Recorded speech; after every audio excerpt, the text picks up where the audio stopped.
And hello, hello, hello, good evening, morning, noon, or night, and welcome to the actual r/AmItheAsshole stream. Welcome to the live bit. Hi guys. How honestly, y'all must be like being like, how many times do we have to hear this dude say hi guys, for fuck's sake. Hi guys, welcome.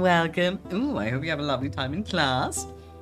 Hi Devin, hi Nova, hi Asta, hi Lasty. Hello everyone, how have you been? I hope you've all been having a lovely evening, morning, noon or night so far. And I hope you're ready for the hot, tasty tea. Why would you bonk me? So cruel.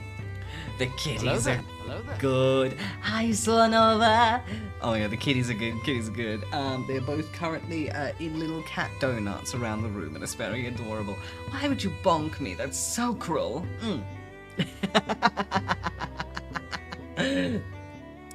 Astral you?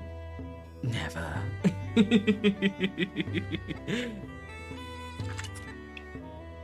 Yes, of course, because I've been kindly reminded as well. Happy White Day, everyone. I definitely knew that. Happy White Day. For those who are unfamiliar with the White Day holiday, it's essentially, I know it's quite popular in Japan and some other Asian countries. Thank you for the rose, darling nasty. I appreciate it. Sniff, sniff. White Day is, it's kind of the antithesis to Valentine's Day. So, generally, yeah, I definitely knew it was today. Essentially, Valentine's is you give a gift to your beloved. That's the idea behind it.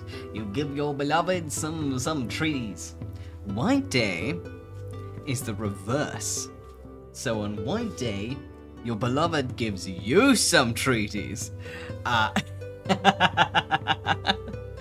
And like, I'm pretty sure it's common over in Japan, but correct me if I'm wrong, that on Valentine's, generally the gents will give the girls their Valentine's gift, and on White Day, on Valentine's the girls give the guys a gift, and on White Day the guys give the girls a gift. Yeah. So my White Day gift to all of you guys is free titties. You're welcome. That was probably the most himbo thing I could possibly do in retrospect. Thank you for the rose, though.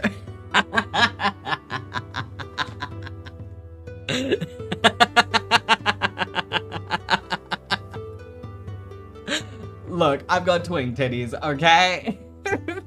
But don't worry. In my 2.0, I'ma have twunk titties. Great.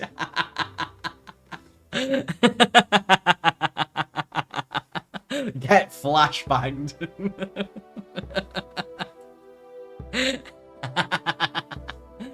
Winky face. Stare into all your heart's desires. The sad thing is, like, I did have, like, really subtle jiggle physics, but, like, bitch, you can't tell. When I was rigging that shit, I was clearly Delulu. But don't worry. I'll have a little bit of titty physics that's actually visible on my 2.0. That's in the plans. TM. So yes, happy White Day, everyone. Oh, you'd rather look into my eyes. How very romantic. I'm sorry. I had to. Mwah.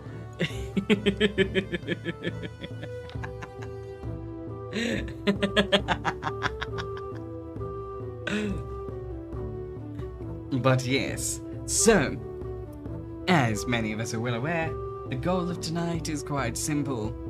To sit back, relax, and ingest some hot tasty tea. Oh yes, yeah. I mean, it's probably hard to see in the distance, but this is my face. See, I've got shimmery freckles, and my eyes are glittery. See?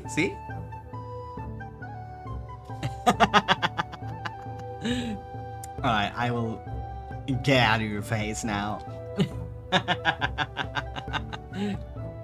But yes, I wear sparkly makeup because fuck you, Fabulous. I don't know, it looked nice.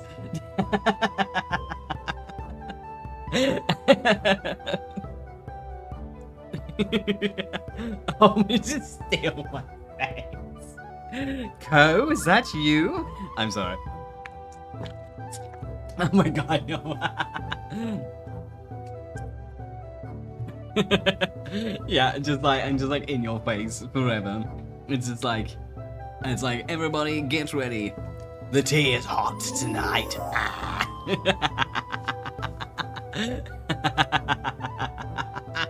Happy White Day, Bish.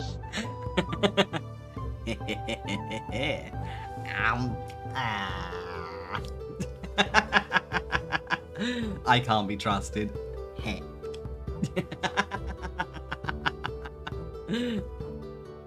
Well, I mean, I do have snake fangs, so nom nom. Oh my god. Thank you, dear Ghosty. Luckily, however, I am not a venomous snake. I'm a python, so I will murder you with snuggles. But yes, without further ado, who is ready for the hot tea?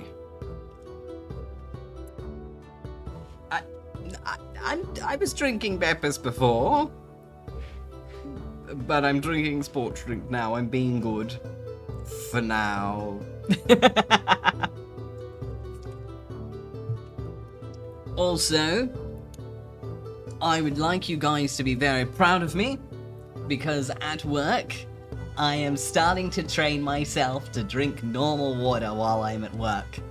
I still have a Beppis for breakfast, but I have a water after the breakfast. See, I'm changing. Slowly but surely, I'm learning. Yep, this past week, I have transitioned from lemon water to just water. It's a strange transition. I'm still getting the pump water because I'm still a fussy bitch, but honestly, with me, it's a miracle it's just water without any catches. So see, I can have character development. Granted, the second I get home, it's back to the Beppis, but I'm mildly healthy when I'm at work. Mostly because my coworkers judge me for my Beppis consumption.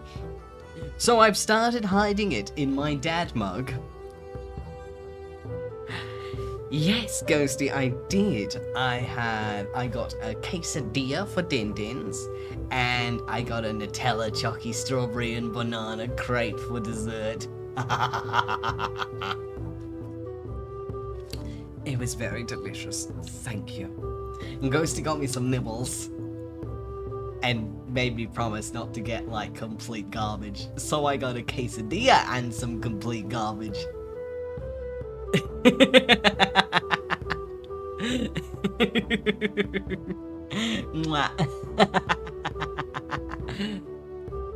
Ooh. Oh my god. I mean, so, like, if y'all would actually want me to do that, like, I'll let ya. You are welcome, absolutely. Get Lloyd head greater than 3. Man, I love you guys.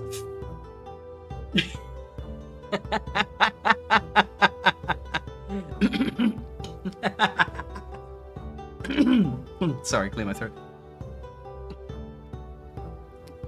You know what? If you guys would like the channel genuinely, post it in suggestions.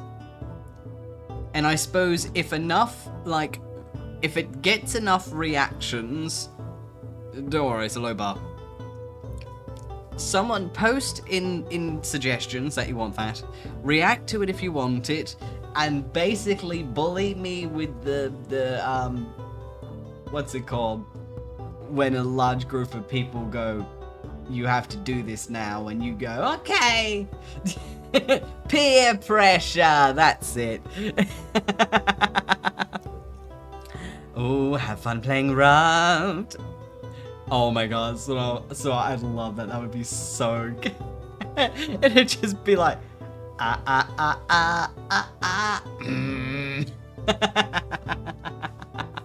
Just sheer chaos all around. Alrighty. Enjoy your time in the shadows, dear Dave. Now, without further ado, let us commence the first tale. Am I the arsehole for telling my mom and dad that they have to get their noses pierced if they want to see my daughter again?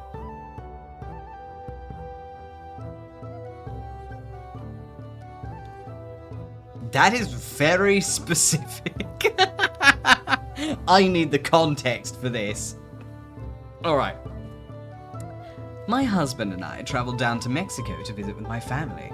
I'm an American citizen. My mum and dad are not. My mum and dad got my daughter earrings for her birthday. My daughter's ears are not pierced. And she's only 1 year old. I told them that I would save them for her until she was old enough to get her ears pierced. We left my daughter with my parents while we went to meet up with some friends. When we went to pick up my daughter, my mum showed us that we didn't need to wait because they'd taken her to get her ears pierced. I got my daughter and I dragged my husband out of there before he lost his shit. We went back to our hotel. I'm furious. My husband said that my parents are not allowed to spend time alone with my daughter ever again. I went further. I said that I would not be bringing her, or any other kids we might have, down to see my parents. We checked out 3 days early and went home. On the way home, my parents were calling me to see when we were coming over. I ignored all the calls and texts until we were back home in Phoenix. We took a couple of days to think things over and cool down. I finally called them. I asked them not to speak until I was done talking. I told them that my husband and I are upset with them for getting our baby's ears pierced without our permission. I told them that we went back home and probably wouldn't be visiting for a while. They said that my sister and I both had pierced ears when we were babies and that it didn't harm us. I said that we're not going to change our minds. They started getting everyone, including my grandmother, to call me and say I was being ridiculous. I talked with my husband and we came up with a compromise. We agreed that we would resume visits, but not alone time with them if they both got their noses pierced. They said that we're being stupid and that they're not going to do that, and I said no problem, and hung up. We've started blocking anyone who tries to call us and give a shit for denying my parents their right to see my daughter. Nevertheless, am I the asshole?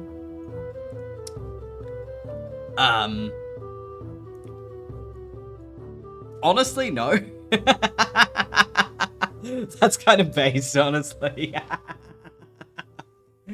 Like, oh my god, like, regardless of whether you think it's okay or not, a 1-year-old? I don't give a shit what you think. You ask the parents first. A 5-year-old, ask the parents first.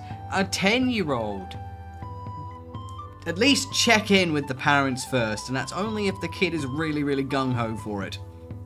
But, like, no, it's a 1-year-old kid. That child cannot consent or even show interest in having their ears pierced. They're 1. She's 1. She's not even a person yet. She's just a generic baby. Because you don't really become a person until you learn how to speak. You're just kind of a crotch goblin up until then. And just that sheer entitlement. But like, it's the sheer fact that they bought the kid earrings and the parents were like, okay, we'll wait till she's... the key phrase is, I'll say them until she's old enough to get her ears pierced. That very, very clearly says she's not old enough right now. And they took that as, okay, let's go get her ears pierced. Like, she's 1. At best, she's got maybe mama and maybe dada in her vocabulary. And that's if she's extremely bright. Otherwise, nothing. She cannot speak. She likely cannot even walk yet. Her parents have been very clear, not old enough. And these entitled jackasses go and take her to get her ears pierced. Like, is it small potatoes? In the grand scheme of things? Sure. But this is not the grand scheme of things. This is specific. And in the specifics, they are so in the wrong. They'll be in the wrong regardless. Like, it is so entitled for these grandparents to go and take their granddaughter to get her ears pierced without the permission of her parents. Like, what? Like, just, what? Like, dumb is an understatement. Like, Jesus Christ. It's like whether you're taking a kid's piercings out or you're putting a kid's piercings in. Check with the primary parent. Trust me, you will regret it. And honestly, I think they're being nice. They are being nice by saying, okay, get your nose pierced. Then we'll bring the kids up and you can see them. Otherwise, no. Because what they're saying is, you forced my child to get a superfluous, painful piercing for no reason other than your own ego, so I'm going to force you two to go and get a purposeless, painful, superfluous nose ring for my entertainment only. Fuck you. Just, no. Shitty grandparents, and I hope they cave and get their noses pierced, and then they can feel how stupid they really are. And also, it'd probably be really funny to see a middle-aged man probably look like the whitest bread imaginable, or at least the whitest bread version of whatever race he is, because let's be honest, every race has spice and white bread. Or just bread. Just there's the boring generic version, and then there's the people with, you know, more character. So regardless, it would be really funny to see, like, the bread man with the nose piercing, because, like, bro, people with the personality of, like, soggy bread with piercings is the funniest shit. It looks so out of place.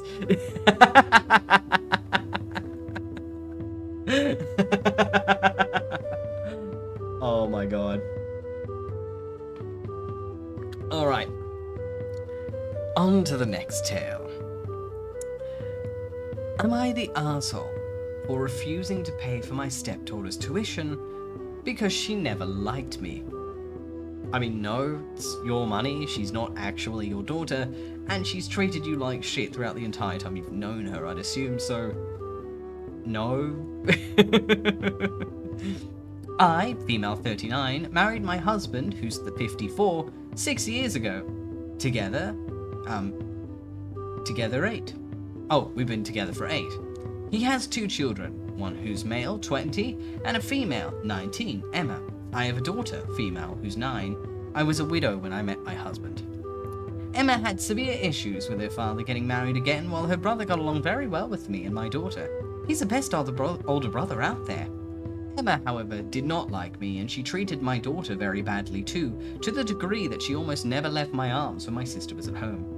When Emma was 15, she permanently moved to live with her mother. My deceased husband left me a small fortune when he passed that I never touched since I had a good job and never wanted anything more. So last year, I helped pay my stepson's tuition. I'm planning to do that with my daughter too, and the rest I will add to my daughters. My stepdaughter is very angry now, calling me the, arsehole. Am I? I never had a good relationship with her. She always hated me, and I don't think she's becoming a good person, and honestly, I would rather leave more to my daughter than pay for her ungrateful ass. My husband's sad because he thinks I'm being unjust, I'm very sad about it, but I still don't feel like I'm being the asshole. Update. Hi. Thanks. This is my update. Quote unquote. Hi Emma, unfortunately I have no means to pay for your education, nor do I understand why you would expect me to. However, I can help with finding you student jobs on evenings and weekends. I know many children doing that, including myself. Wish you good luck, is what she said to her daughter, and her daughter replied, well, stepdaughter replied with, okay, whatever bitch, and hung up. Yeah, no, don't give that bitch a cent. Like, I'm sorry, like, if you marry into a family, there is always the option of having a parental or parental adjacent relationship with the kids that are pre-existing. Of course there is. However, because there is also the option to not. And the fact is, she actively chose to not have that relationship with her. It is totally fine. If you, like, say, your parent marries someone else, and you end up eventually viewing them like a second parent or a step-parent, and, you know, you end up coming quite close to them, and you end up having a parental relationship with them. Hell yeah. In that particular case, it's not at all surprising that they would treat you like a biological parent would. Like a parent would. They would be like, alright, you know, I'll pay for your college, etc., because you have that parental relationship with him. However, on the other side of the coin, if you choose to keep things cordial, to only view them as the spouse of your parent, and not have even like a kind relationship with them, ultimately, they have no obligation to treat you like their child. Essentially, if you choose to treat your step-parent just as the spouse of your parent, you're well within your right too, they are equally well within your right just to treat you like the daughter of their partner's previous marriage. So essentially, by kind of disavowing herself from the equation, even though she was young, by not exactly making any effort to get back into the equation, ultimately, you don't have to have a relationship with your step-parents. You never do. You can if you want to, and you're well within your right to not have a relationship at all. However, it is a two-way street, and ultimately, if you choose not to have that relationship with him, it is incredibly hypocritical to turn around and expect to be treated the same as a sibling who has chosen to have that parental relationship with them. Because ultimately, at the end of the day, it's a mutual relationship. Like, step-parents don't just adopt the kids also have to adopt the step-parent too. Otherwise, it doesn't fucking work. Oh, that is completely fair, dear Phoenix. Also, hi, how are you? Welcome. Yeah, it's like my dad's wife, well, technically my stepmother. I get along with her really well. But, like, I kind of view her more akin to maybe an aunt who's married in, or just a good friend. Like, I like her. I think she's brilliant. Her and my dad are a fantastic couple. I'm glad that they got married, and they seem to be living there happily after. All the best for them, honestly. But I do not view her as a parent. And she's totally fine with it. I would be willing to bet she probably doesn't view me as her kid either. But it is still a very cordial relationship, and it's not like cordial as in corporate polite. No, we genuinely get along. I adore her. I love her to bits. I hated her when I was 12. But I'm 29 now. I've had time to get to know her. I gave her a shot, basically. And like, yeah, I get along with her brilliantly now. I love her to bits, and I think that her and my dad are a fantastic couple. Great match, and I genuinely think they're going to grow all together and do all the happy stuff. However, like, ultimately at the end of the day, we definitely have a familial relationship, but it's not like mother and son. It's more akin to close aunt and nephew, if anything like that. And there is nothing wrong with that at all. And sometimes that's what you need to get along with them. And also, avoiding each other, having no relationship. 1000% valid. I will be completely honest. When my mum started dating a guy, I hated the dude's guts. I thought he was a piece of shit. Spoiler alert, he was. I'm glad they're not together anymore. He was an extreme piece of shit.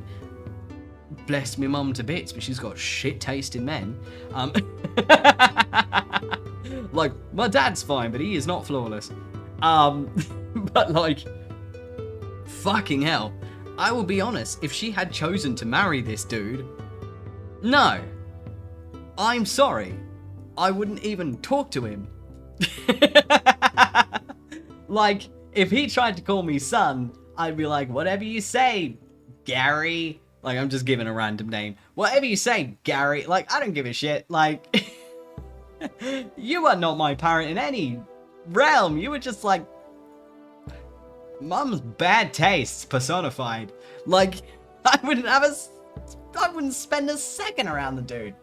Thank God, relationship's over and she's now, you know, being healthier by just not being around him. But like, yeah, you do not have to get along with them at all.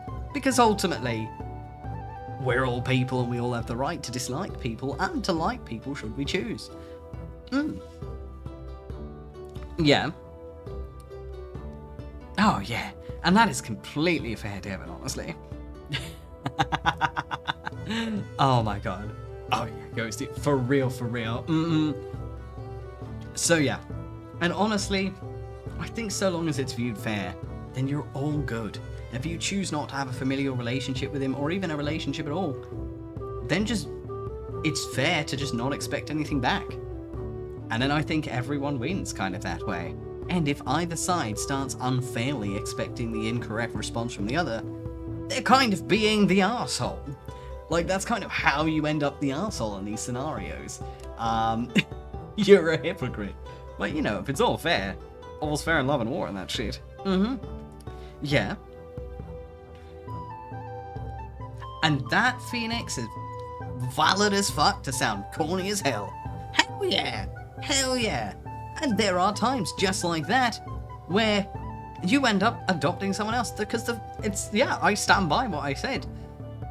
A parent, like a step parent, quote unquote, and a child have to adopt each other.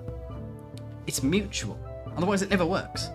If one's like, I'm your dad now, and the other's like, who the fuck are you, George? You're fucked. Just as if, hi, I'm living with your mum now, you can call me George, and you turn around and go, Dad, can I have a new car? You fucked it. Because he's like, oh, Jesus Christ.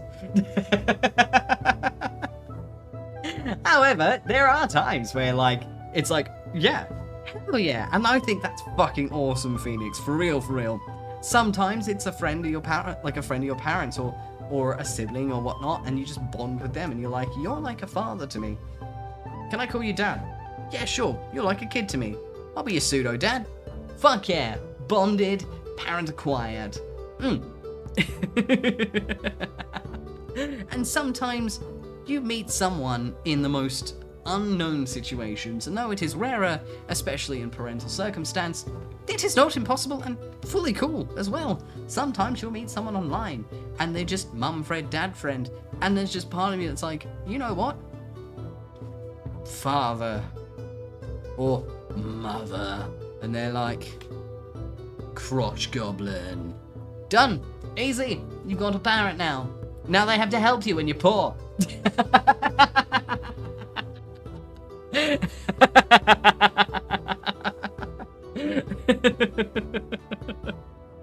And also, if by some absolute fucking sliver of a chance my dad has figured out who I am on the internet and is watching this cursed shit, I do love you, Dad. Don't worry, I'm being a dick. Anyway, please don't put me on the lawn when I visit in April. Anyway,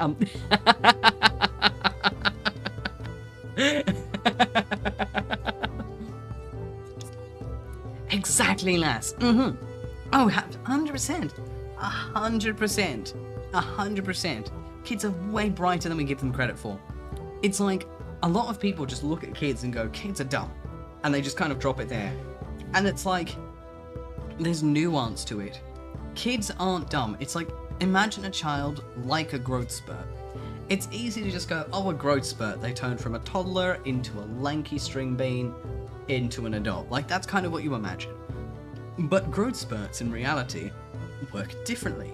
You don't grow evenly, let's put it that way. You don't, like, just size up like you've just made a canvas twice as big. The growth spurts are weird. One couple of months, your legs got longer. The next couple of months, your arms get longer. Maybe it's finger month. Maybe it's face month. Your body kind of just goes in and picks random things to give the hormones to today. And so a growth spurt is just more like a bunch of really weirdly shaped steps. And that's why teenagers just look so weird. Because, like, some bits have finished growing, but other bits haven't even fucking started yet. And it's like the mentality of a child is similar.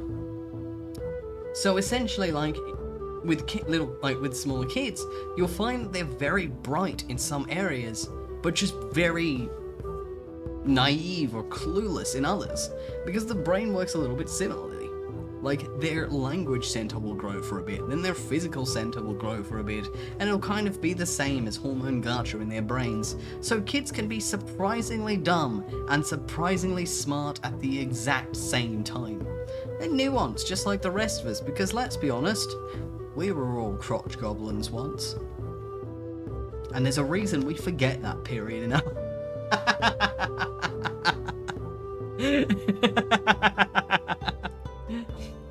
Yeah, it's like, still a child, confirmed. Oh my god. Yeah. Oh my god, Phoenix, I love that. I mean, honestly, I can say with dead seriousness, I will never not be salty, okay? I know this is 15 years old, but I am short and a ginger, so I hold grudges for life over stupid things. And by that I mean, when I was 14, and my little sister was 11, she came up to my shoulder, and all was right in the world. When I was 15, and my sister was 12, she was 2 inches taller than me. And I never caught up. I'm always gonna be mad about that shit.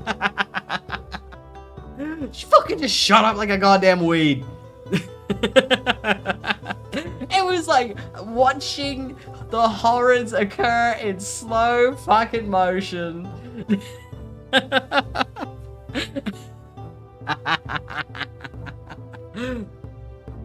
Oh my god.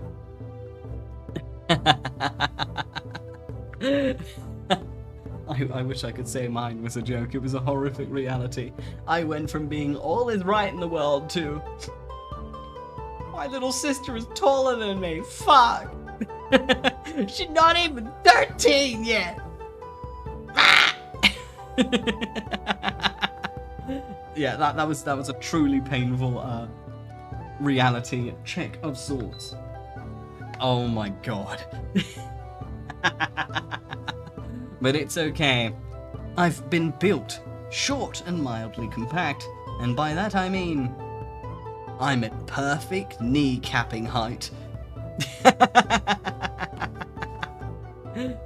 It's okay, Devin, I feel your pain. I mean, no I don't. I'm definitely 5'11". What are you talking about? You're simply Delulu. Hello, Catboy Ali. Thank you for the follow. I truly appreciate it. Thank you, darling, and welcome to the Uncanny Valley. It was an absolute pleasure to meet you. Hi, Nanabi. Oh my god. Absolutely, dear Suo. Honestly, there was one time in 8th grade, my 6'2" friend,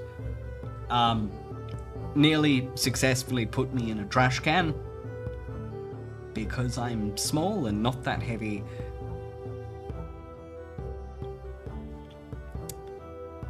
I was kicking that can for dear fucking life.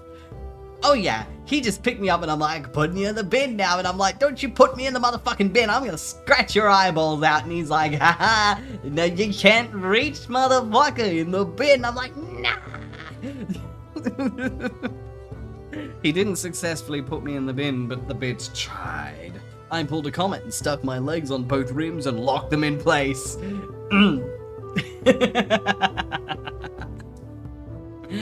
Oh, hell yeah, cat, let's go. But that was when I was, short and tiny. I'm now 5'11". Yes. That's all you need to know. Anyway, here for the next story.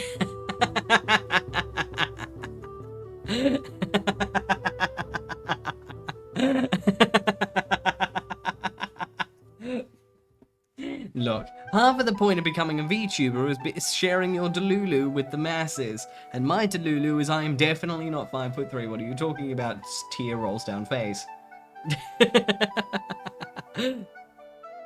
Oh yeah, yeah, shoot. You can princess me, carry me anywhere, dear. And what can I say? A bitch likes to be spoiled. Oh, thank you, Phoenix. Mwah. No. Don't come for my kneecaps, no. Oh my god, Az.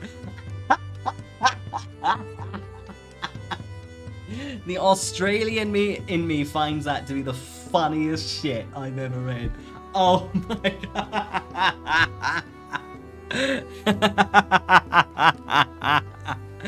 Oh my god.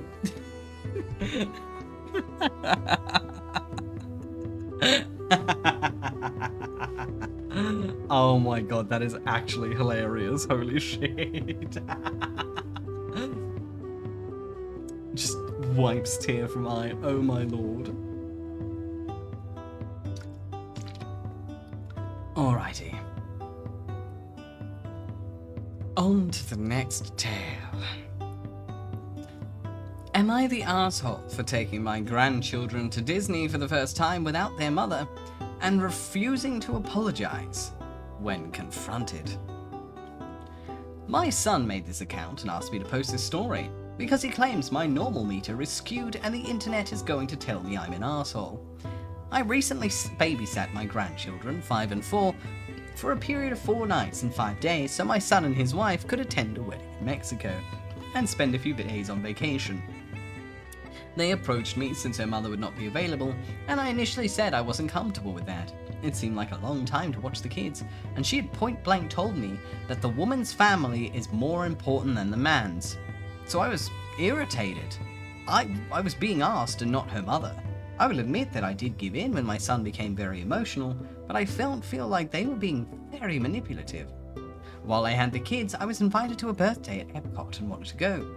It didn't even occur to me to run it by my son or daughter-in-law, as I had the kids for an extended period of time and obviously they knew they'd be going where I went. My daughter-in-law had previously mentioned wanting to save up for Disney, but she said that about a lot of things and never made me aware it was something super special to her. Also, it was Epcot. It's not like I took them to the Magic Kingdom and they had some magical moment of seeing their favorite character.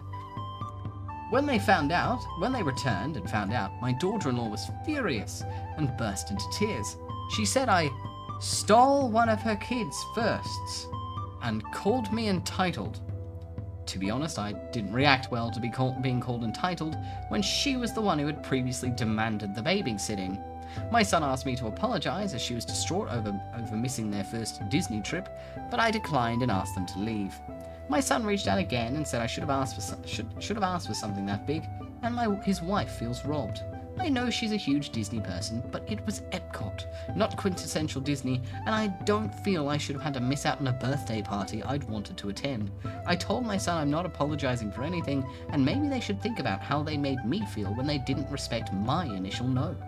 My son feels like Reddit is going to show me the error of my ways. Am I the arsehole? No. I don't think so, no. Like, for one, she didn't go out of her way to take the kids to Disneyland. She was going to a birthday party. They forced her to babysit the kids when she initially said no. It would be more unfair to expect her to not go to the birthday party to take care of their kids she didn't even initially consent to taking care of. At this point, this is the consequences of their actions. Like, at this point, like, tough titty skill issue. Like, I'm sorry, like, maybe if you didn't want to risk your kids going to Disney area, then maybe you should take care of your own fucking kids, huh? Like, dude, she's not gonna revolve her life around your kids just because you said you have to take care of them now with what sounds like fuck all notice. Like, I'm sorry, like, she wasn't gonna ditch the kids in a daycare. She brought them with her. Because, you know, she had to. You can't just leave kids alone or leave them overnight in a daycare. So, honestly, they are absolutely overreacting. Absolutely overreacting. It's such a stupid thing to go over. Okay, she's a Disney adult. Kind of cringe, but live your best life. Cringe is healthy to certain degrees. But, like, don't... Oh, God, do not just leave him be. Like, not the arsehole. Honestly. However, luckily, and the best part to all of this, Reddit also unanimously agreed, not the arsehole. And this is the top comment with 20,000 upvotes to really sprinkle it in. I hope your son feels humbled here today. Not the arsehole. They imposed on you to watch their children. You did exactly as they requested, and you've done nothing wrong. You are not responsible for your rude daughter-in-law crying. Tears don't make a person right. The only entitled behavior is your son and daughter-in-law. They guilted you into accepting something that you had expressed you were not comfortable with, and they got upset in how you took care of their children for them. You shouldn't have to forego your plans because they did not secure childcare before going on vacation. Again, you've done nothing wrong. She deserves no apology. She can pout and whine all she wants. She was the one who put you in an uncomfortable situation. She never said not to go there, and you're not a fucking mind reader. So next time they ask something like this, tell them you can't deal with the negative reaction of daughter-in-law and aren't willing to subject yourself to their shitty behavior. Fucking boss.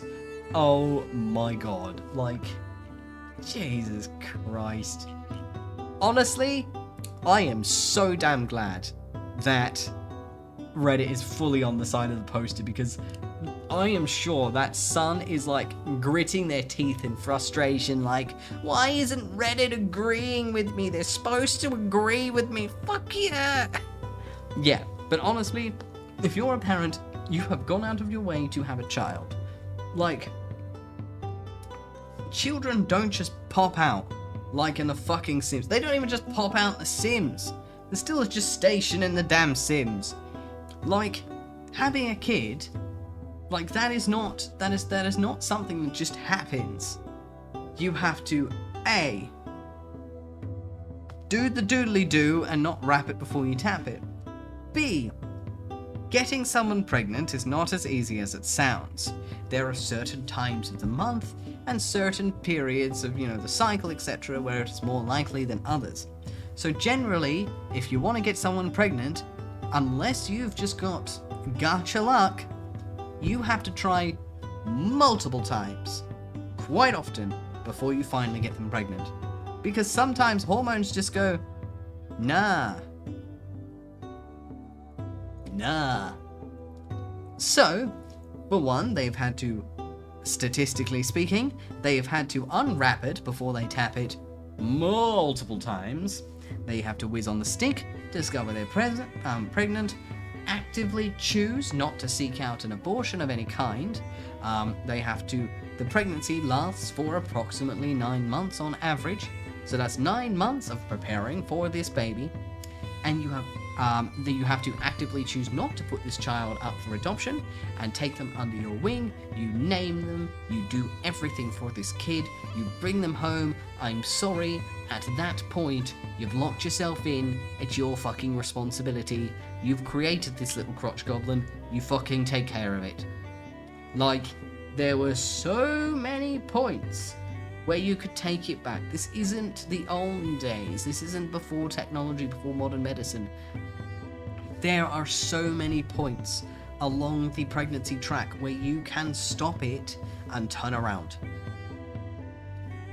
And if you choose not to take any of those options up until the point of no return, you've done it to yourself. Like, I'm sorry, but like, no mercy after that point. You have kids, you take care of your kids. You organize things to take care of your kids, and if you're going to force someone else to take care of your kids so you can go on vacation, you don't get a say of where they go. That's not fair. They didn't have your kids. They didn't go, no, they just got them foisted on them, and they've got 2. That's more than 1 kid. So, like, ultimately, at the end of the day, my opinion on this one is quite simply, I'm sorry, lady, but you're suffering the consequences of your own actions. Maybe next time, don't be a dick, and you'll get your kids' first Disneyland. The more you know, eh? Alrighty, on to the next tale. And welcome back, dear Nova. Am I the arsehole for making my daughter choose a different restaurant for her birthday meal than the one that she really wanted? My instinct says yes, but I will accept context. My 39 female daughter recently had her 17th birthday. That is a really bad way of... You implied your daughter was 39, That was just bad writing.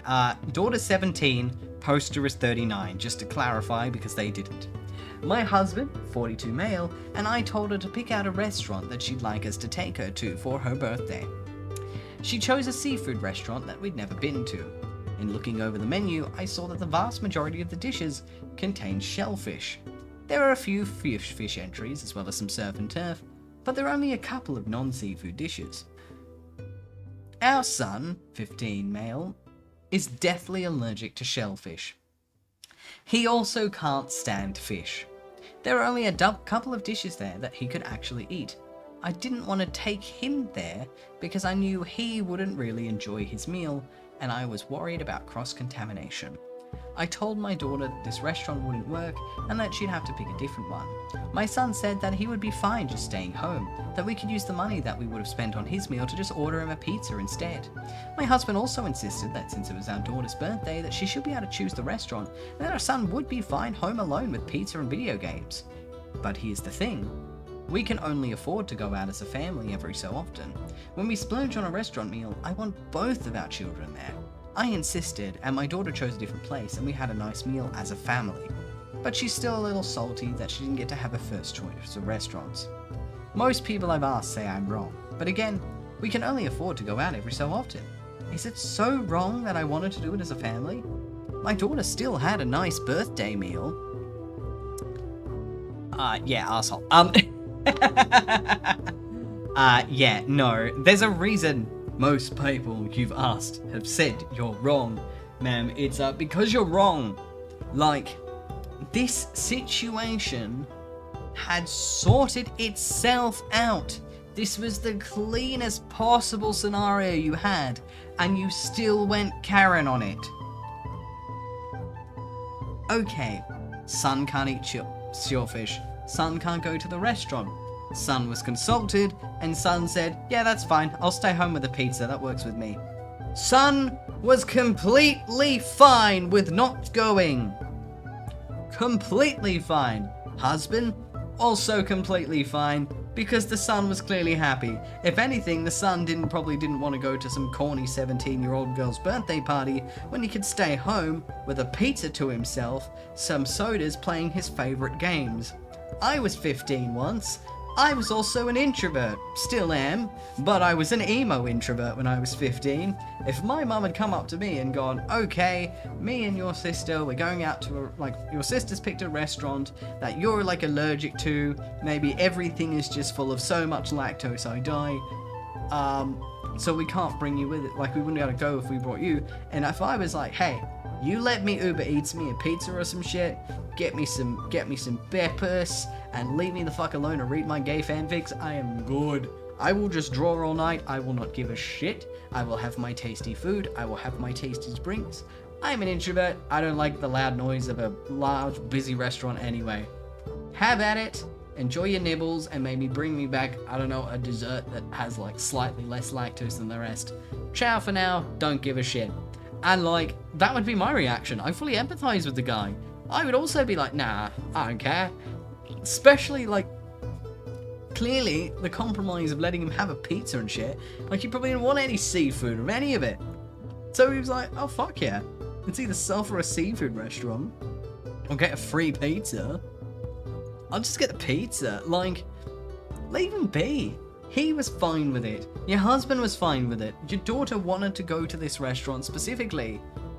Like, why the fuck you meddling, bitch? Like, Jesus Christ. Yet no wonder everyone's grumpy. Because, like, ultimately, you forced your kid. You basically went to your kid and you go, you can choose any restaurant you like for your birthday.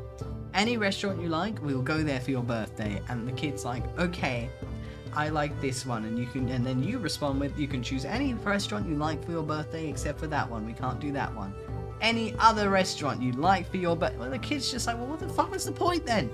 You said every restaurant. If I can't do that, well, fuck you then. What's the point? What is the point? You choose it. Clearly, you're not letting me choose it. You choose it. Fuck it. Fuck these mind games. Yeah, no, absolutely, like, definitely the arsehole in this situation. And, like, yeah, like, ultimately, at the end of the day, like, that's such an easy situation to fix, though. Like, such an easy situation to fix. For real, for real. God. It's like, honestly, like, my ideal birthday, though maybe it's just because I'm old, is I like going out to a restaurant, maybe a couple of friends, just hanging out, having nibblies, and sips, and glossing. Maybe go out with a partner if I happen to have one on my birthday. Maybe not. And then after that, I come home, and in the realm of niche things, I have a subathon or some shit. I don't know. I stream and hang out with you guys. That sounds ideal to me. But like, yeah, I don't care. Like, as long as I spend my birthday in some capacity with people I care about, yeah, that's all that matters. Like, oh, and I get to sleep here. I'm not going to work on my birthday. I don't care. Like, that's probably like my one thing. Like, unless an emergency's happening and I very specifically need to be there or everything will go to shit, not coming on my birthday. My birthday, I'm going to nap until 3 p.m. Then I'm gonna slowly get out of bed, zombie around the place, put on some dumb shit in the background, maybe eat some cake, and I don't know, stream or some shit, and like, or play games and just goof off and have just a comfy day. That's the ideal birthday to me. And maybe if I had a partner or lived like someone, I love the idea of just being pampered on my birthday. Because I am an easy bitch.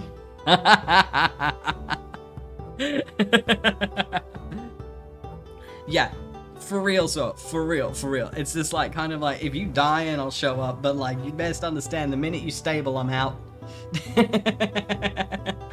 A winky face. Welcome back, Nanavi. I hope your din-dins was delicious. I'm Ghosty taking notes. Oh my god. Yeah, like, honestly, pampered on birthday, amazing. Like, I remember one thing I did love growing up was my mum, we kind of had this little rule in the house, and it was essentially the on your birthday you were king or queen of the house, and essentially on your birthday was the only day of the year that you got to order around the rest of your family with no consequences. And like, yeah, we're a small family, it was just mum, my sister, and me. But essentially it was like, you know, on mum's birthday, she'd be getting me and my sister to go like bring her drinks and like help her out in the kitchen and like, you know, like bring her stuff while she's comfy. And we were totally down for it because we also knew that on our birthdays, we'd get to be the luck. So it's like on my birthday, like I'd get to stay home from school. I would sleep in. I'd like, you know, I'd be on the computer and I would like get them to get me like my sodas and to bring my nibbles to me. It was great. And it was just a mutual thing because basically like birthday, you're king of the house and the other people have to serve you. And it's all mutual because I knew that their day was coming. Their day was coming. So, like, you know, if you were a shit on your birthday, these motherfuckers, they would get you revenge. It's kind of like a case of, oh, I will do whatever you want today, but, like, keep in mind, my birthday's next month. Remember that.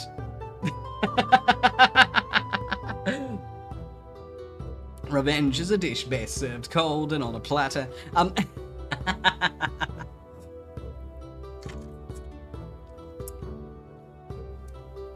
Ooh, have fun heading out. Though no perishing allowed. Yep. I mean, honestly, that sounds fun. I've never actually been to, like, a spa. Like, I've been in a spa, which is basically just a hot tub. But, like, I've never been to, like, a spa with, like, all the pamperings and stuff. I want to try that, actually. I do want to try it. But, like, I will admit, I want to go with someone because I need someone to exchange awkward expressions with as I bumble through the experience. Either I want an experienced friend with me who's like, no, you'll be fine, or I want a friend who's also never been to a spa with me, because then we'll both be like, oh my lord, look at us, we gotta have feet in the pebbles, this is so awkward, Lamau. But then we both leave and go, okay, it was actually pretty good.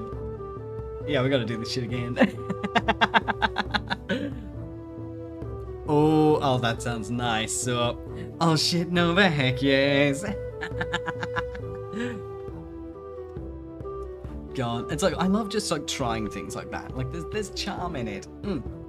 It's like, I think like the closest thing to, I guess, the category of pampering that I've ever done is 1 year, like probably 5 or 6 years ago, my sister for probably like a year or so was really into getting the acrylic nails. She was really into getting the acrylic nails. And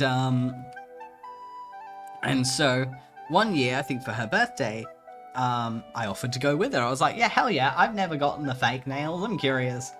So I went and got my nails did. Because I wanted to experience. I was like, I'm curious, how's the thing? It's so weird. Like, I don't know, maybe it's just because I'm a dude doing this, so it's a different perspective, but like, oh, it was so weird. It was just like, you put the goop on the nails. Of course, I got like the shortest version you could get, because like, I didn't want grippers. I'll be honest, I ended up ripping the things off in like 3 weeks, but like, solidarity, and I experienced it, and that's the important part. But like, gel nail polish is magic. That shit like hardens so quick under the UV light, and it is so weird because it's like a bloop. It's a gloopy. It's a gloopy. They like put it on the plastic nail and it gloops down, and it's so weird. It is so weird. I was stubborn. My sister paid for it, and so I didn't want to make her feel bad. And also, I did spend the first week tapping everything. It was just for like 3 weeks straight. Yeah. Honestly, like the feeling of the fake nails over painting your own nails, it's very different. Like, it's hard to explain. It's different and weird. But I mean, like, unless you pull it off yourself, shit do stay on. So, yeah. Gotta try everything once. I believe in YOLO, and I want to try everything I can get my hands on. I don't give a shit about gender connotations. I want to try it.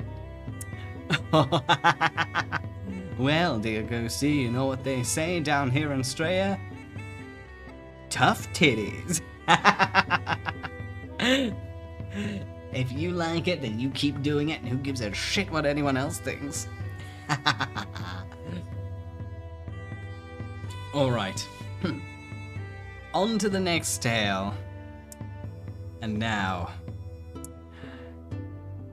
this has a title that definitely looks like it's trying to pick a fight, so I am curious to see where it goes. You know, tough titties. Eh?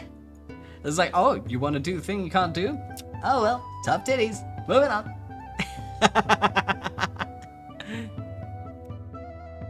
Hell yeah, Nanavi. Self-care is very important, regardless of presentation or gender / etc.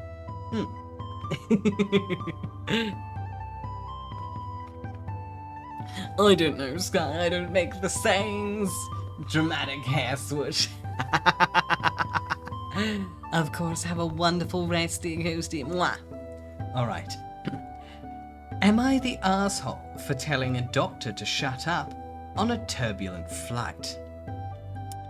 I, 30 male, was on a flight from Atlanta to LAX last night. Packed flight, everyone was just trying to get some sleep. About 2 hours in, the lights come on and an announcement crackles through the intercom. Turbulence ahead, fasten seatbelts. Pretty standard stuff. Then all the hell breaks loose. This woman, maybe late 40s, impeccably dressed, starts freaking out, screaming about air pockets, demanding to speak to the pilot, the whole 9 yards. Flight attendant, super patient lady, bless her, tries to calm her down, explains that standard procedure, turbulence is normal. But nope, not having it. This lady, who we'll name Jane, throws a fit. Not the screeching nails on a chalkboard kind, but a cold, steely fury. She accuses the flight attendant of lying, of putting everyone in danger, and demands to be deplaned immediately.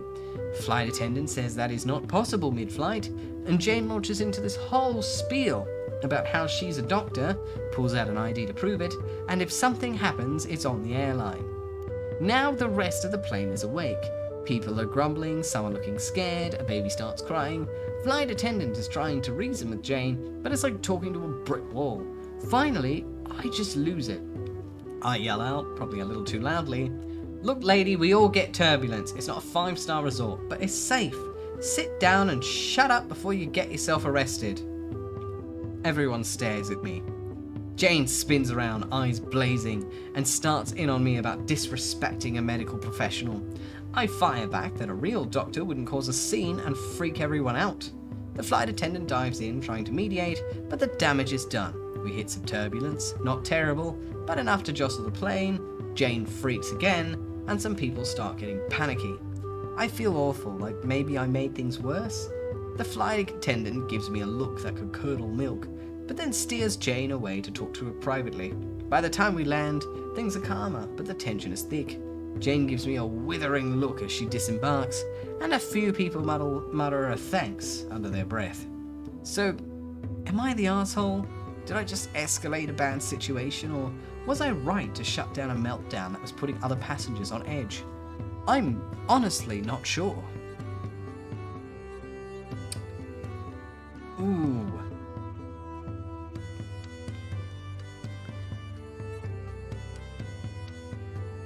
That's kind of hard, I'll be honest. Like... I don't know. Like... Technically, yes. But also, she was also being an asshole too. Like, it feels a bit like an everyone sucks here because, like,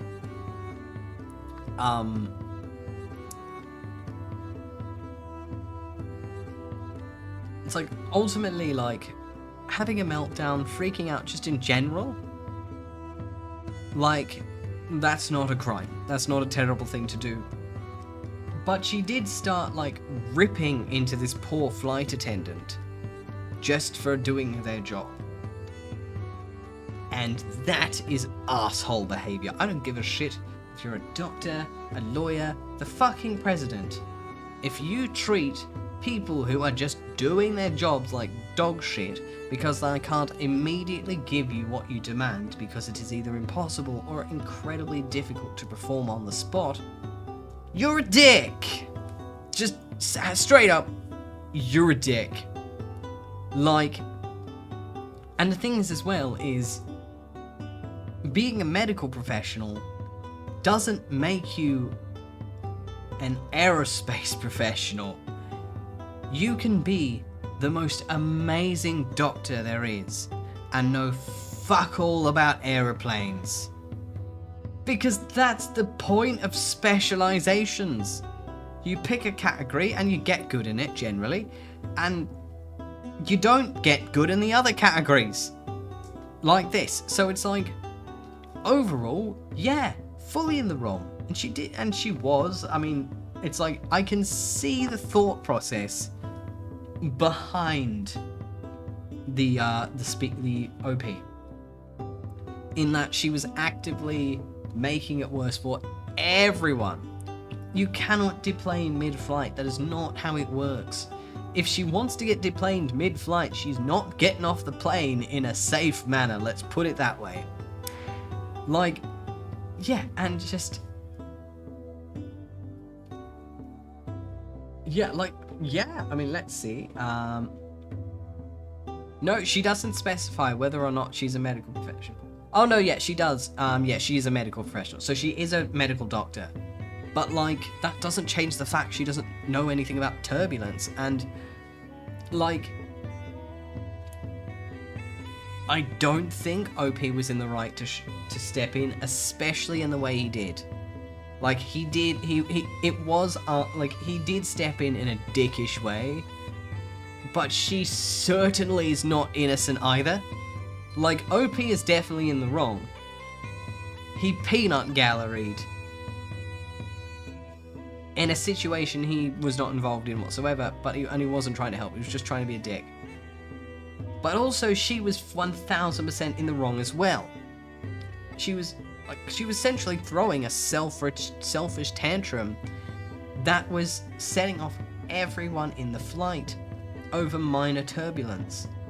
And so it's kind of like, I can see why OP ended up losing their frustration. And, you know, kudos, they admitted to what they said, even though it wasn't a nice thing. They clearly, they're kind of like, I think I was in the right, but I don't know. And ultimately, it's one of those things where it's like, if he was going to intervene, it probably would have better off to, like, try and help the flight attendant usher her away. But, like, yeah, it's because, like, basically, because she has authority, people got scared. Like, when someone says, I'm a doctor, we're all gonna die, you believe him a hell of a lot more than if someone says, I'm a cleaner, we're all gonna die. Like, the phrase isn't that much different, just the profession, but because doctors are, you know, heavily associated with stopping death, when a doctor's like, yeah, we're all gonna die, you're like, fuck. We're all gonna die. Like, yeah. And it's like, exactly, Scott, exactly. And, yeah, like, I think I want to call an everyone sucks here, because, like, OP was fully in the wrong for just peanut gallery on this. But ultimately, she went full fucking Karen on that poor flight attendant. If anything, I'd say the only one who wasn't an arsehole was that poor flight attendant. Like, yeah, like, ultimately, I think unintentionally, he did escalate it and make it worse. It's like, yeah. It's like, a lot of people seem to be in the, like, I'm having a look through the comments, and the general consensus definitely seems to be, you're the asshole. But it's more that you kind of escalated it without really knowing. Yeah, like, yeah, just ultimately, I personally want to say everyone sucks here because she wasn't innocent, but in this particular one, he's definitely the arsehole for pitching in. Yeah. Alright, on to the next tale. Am I the arsehole for taking my daughter away and telling my ex I expect him to support me financially while I look after her because his partner wouldn't make her tea? What? I need to know the context. Alright, I, 35 female, have a daughter, Kelly, 16 female, with my ex-husband, Josh, 37 male. We separated when Kelly was 10. Since then, Josh got married again to Lily, who's in her 30s. Kelly mostly stays with me, but also has her own room at Josh's house, which is significantly bigger than in mine. It is important to note Kelly is not really a picky eater and usually cooks for herself as she enjoys cooking and trying new things. However, she's very particular about how she wants her hot drinks done. Like hot chocolate with milk only and no water or tea without any milk, or sugar as she collects different types and feels adding milk or sugar ruins it. Now, unfortunately, Kelly had to go through an operation and currently cannot move by herself and needs help. Josh suggested to have her stay at his house as he has more room and Lily can look after Kelly while he's at work since she's a housewife. They don't have any kids together. Lily also agreed that it would be for the best. Both me and Kelly went with the plan as I won't be able to be with her 24/7 due to work and lack of cover, and I wouldn't be able to afford being off work for long as I have to pay for operation alongside with other medical bills. It was a week on Friday since Kelly was staying with Josh, and Lily and I would spend time with her in the evenings, when Kelly called me and asked me to take her home. I asked what was wrong, and she told me Lily kept messing with her drinks, or serving her drinks she can't have, like coffee due to her meds.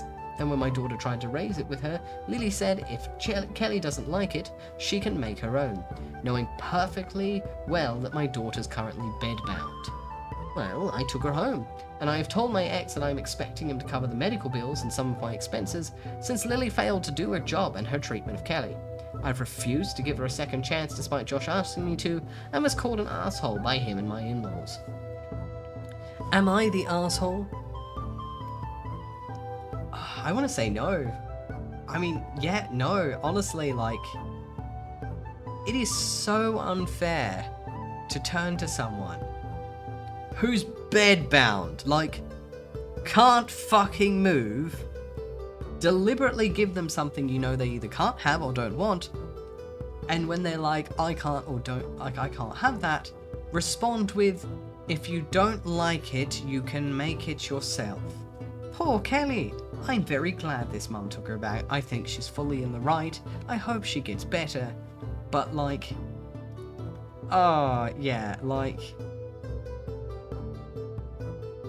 yeah, it's like, it very much sounds like Lily wasn't really being very helpful. And it's like, as well as we've got the top comment as well, which adds some extra context I don't like. Top comment, not the arsehole. Lily kept quote unquote, Lily kept messing with her drinks or serving a drink she can't have. That's creepy. Try and find more about this, like what she means by messing with them. And the OP responded with, she would constantly add sugar and milk to her tea. Kelly doesn't really like sweet tea. And from what she told me, she asked for a hot chocolate once or twice and got it made with water only. There were other concerns too, like Kelly was waiting too long for Lily to come and help her to the bathroom, since she can't walk there herself or get out of bed herself. Yeah. Oh, so she wasn't even helping her get to the bathroom properly. Oh, that is not on. No, absolutely not the arsehole. I'm very glad that she got taken back. Oh, that's awful. Like, I'm sorry. Like, if you're going to commit to care for someone who is temporarily bedbound, you fucking care for them. It's not like a Tamagotchi. You can't just leave it on a table and when it dies, revive it and get a new one. That's not how people work. Like, I'm sorry. If you leave your busting bedbound stepchild in bed for too long, you're going to have a now relieved child, an unhappy child, in a wet bed instead. The pee doesn't go away because it's inconvenient to you. Lily's being unreasonable, absolutely unreasonable, and just not on. Just like, ugh. Like, I'm sorry, if you cannot be bothered taking care of a kid, don't. Like, just don't. Ask for help. And if you can't, accept when when the kid's, removed and taken to someone who's able to take care of them. Because ultimately, She's not equipped, and I think if anything, that's a lesson that maybe she's not ready for kids if she's thinking about it. Because she had a mature kid and she wasn't taking care of them very well. Hi, Kaneko, how are you? Welcome, welcome. Alrighty. Now, on to the next tale. Welcome back, Devon. Am I the asshole for saying I would rather have my dad with me in the hospital than my step-and-half siblings? I'm curious. I, 16 female, was in the hospital until a few days ago because of my heart. I was born with a heart condition and I got sick again a few weeks ago. They did a surgery and now I'm recovering and I'm already doing way better. But while I was in the hospital, I had a fight with my mum and her husband, but mostly my mum, and I need some perspective on if I'm wrong or not. So, background. My dad was in an accident when I was 6. He suffered bad brain damage and was not the same person he used to be. He's not able to take care of himself, he needs a wheelchair, and he had to learn to talk again, but that came slowly and after a lot of years. He has improved in recent years, but he's permanently disabled and he has a bunch of health problems that came from the accident. My mum and dad were married when the accident happened, but after dad was made permanently disabled, my mum divorced him. Dick move.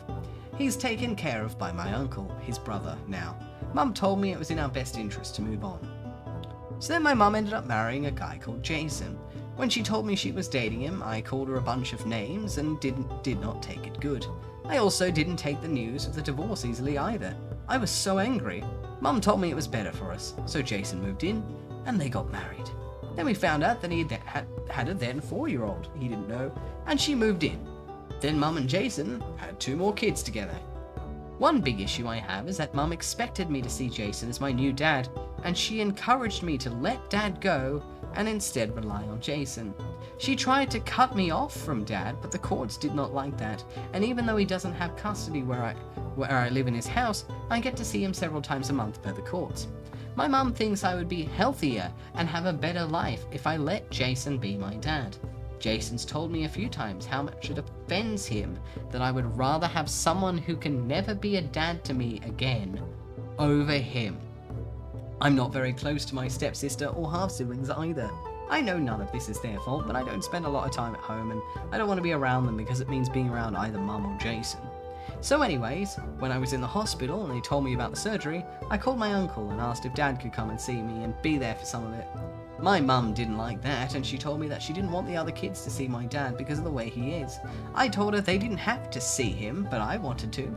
My mum told me that that means my siblings can't be there, and I told her I would rather have my dad than them there. That he's my dad. I told her I would pick Dad over her and Jason too.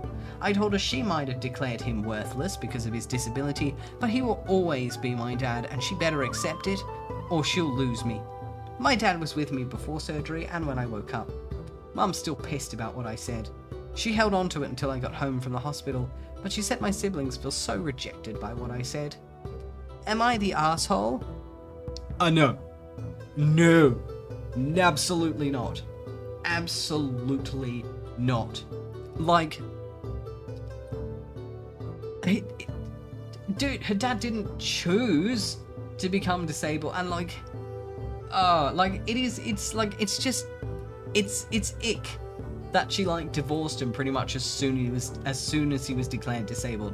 Like, that's just like it's bad vibes, but like there's enough of like a grey area there. Not a lot, putting that out there, not a lot. But there's enough of a grey area there that I guess you can argue that maybe she just wasn't, like she didn't have the capability of being his carer, which I guess still ick, still very ick, but However, any iota of empathy died the second we got to the part where she was actively trying to cut the child off from the dad in the courts because he was disabled and she should get a new dad now because this one isn't broken. Like, I'm sorry. You're a piece of shit. You're just a piece of shit. You're a piece of shit the whole time. I am so glad that this kid did not turn out to be a piece of shit. I am surprised 1,000 times not the arsehole.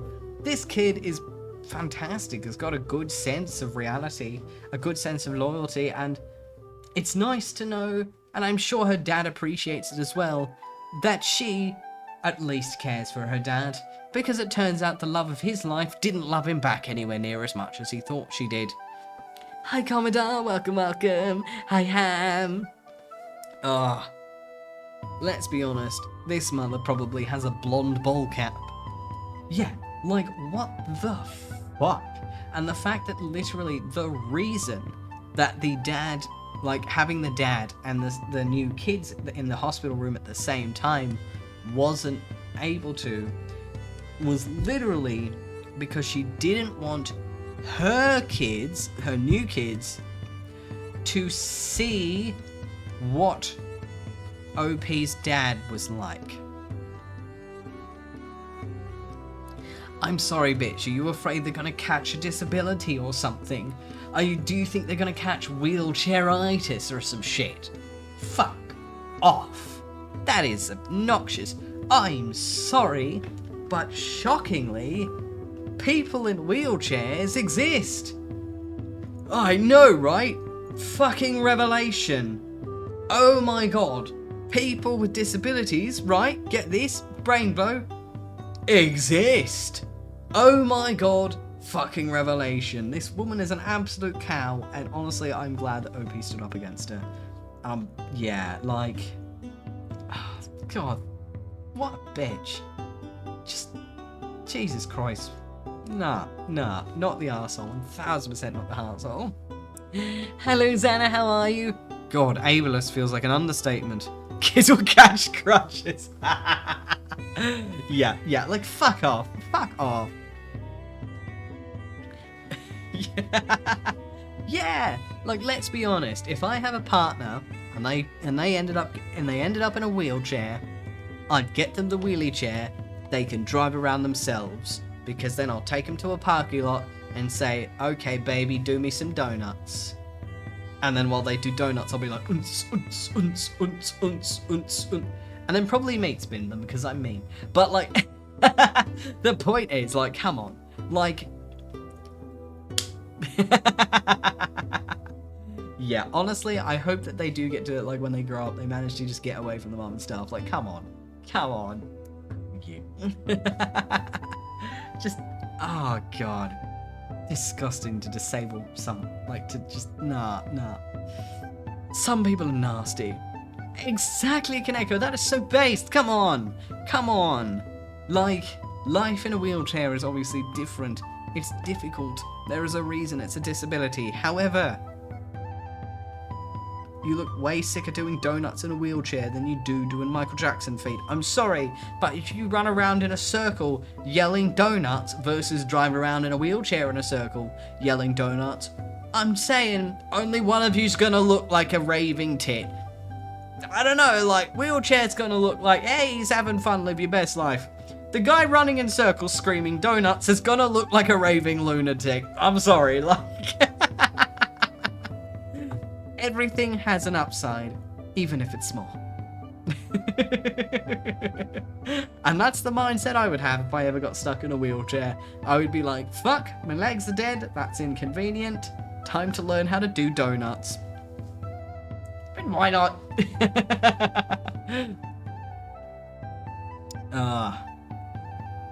Alright, this next one's a little one. A sprinkle, if you will. Exactly, time for wheelies! Am I the arsehole for saying I'm entitled to food my parents buy? I'm gonna keep this short. I'm in college and living with my parents. My parents had an oops baby. My sister's only 4. They can't afford childcare, so instead of getting a part-time job to help out, I take care of her when they're at work. We got into an argument because I haven't gone grocery shopping and we're running low on food. They used the last of the bread for themselves tonight, and when I brought up that what I would eat, we got into an argument. They told me I'm grown and it's not their responsibility to feed me anymore. I told them that's bullshit, and I'm entitled to food because I'm taking care of their kid. They're now calling me an entitled brat and saying if I don't fix my attitude, they'll kick me out. I told them go ahead because they'll be homeless because they can't afford childcare with both of them working. My relatives are telling me that I'm in the wrong because I'm an adult and I need to grow up. So, am I the asshole? No. I can put the book on if you'd like. Alright. There we go. Oh no, but yeah.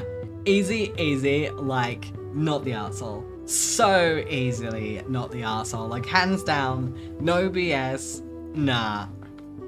Straight up, like, if you're doing free babysitting for someone, especially if you're doing free babysitting for your parents who literally have no other options, least they can do is feed you. Just putting that out there. Least they can do is feed you. If they're not even willing to feed you, well then you could be well within you're well within your right to go, I'm not taking care of your kid then. Like, I'm sorry, like, I'm an adult, and adults deserve to get paid for the work they do. So if they're gonna pull the adult card, going, you know, you're an adult, you can buy your own food, you can turn around and go, yeah, I'm an adult, so I deserve to get paid for the work that I do. So if you want me to buy my own food, then you're gonna start paying me for my babysitting. Like, kind of a, like, if you want this to be a professional relationship, then, like, open your wallet, bitch, because I don't work for free. Yeah, they'll probably change their tunes so damn quick. Like, yeah, it's cheaper to get a ham sandwich, shockingly. Exactly, Commodore. Alright. Yeah, for real, Xana. Yeah, like, you've got to take care of 1, 2, 3 crotch goblins running around the place the entire time, put them to bed. It's a whole hubbub. Of course you deserve to be well paid for it. Yeah. Yeah, I know, right, for real. Yeah, that's just BS. Yeah.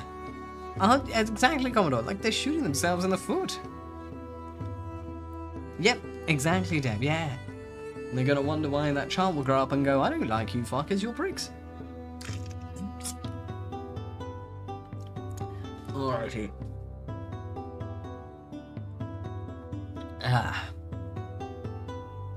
Am I the arsehole for telling my friend all that matters is she's happy when she asked if I liked her plastic surgery? So I, 34 female, have a childhood best friend, Cordelia, 32 female.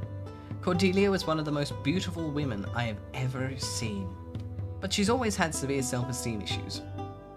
Recently, with the buccal fat removal trend, she's been enamored by it. She swore up and down she was going to save up for it because she doesn't like her round face. It wasn't round or big at all.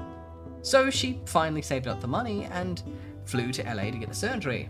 And this week she was healed enough to see some results.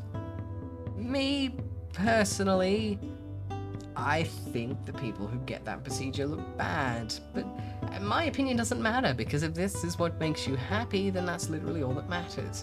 Beauty is subjective, and as long as you love yourself, no one else's opinions are relevant. Cordelia and I had brunch today, and she asked me what I thought of her results. I told her the doctor did a good job at the surgery, and I'm glad to see her happy. She continued on, and we were chatting, but then she brought it up again and asked me how I thought she looked.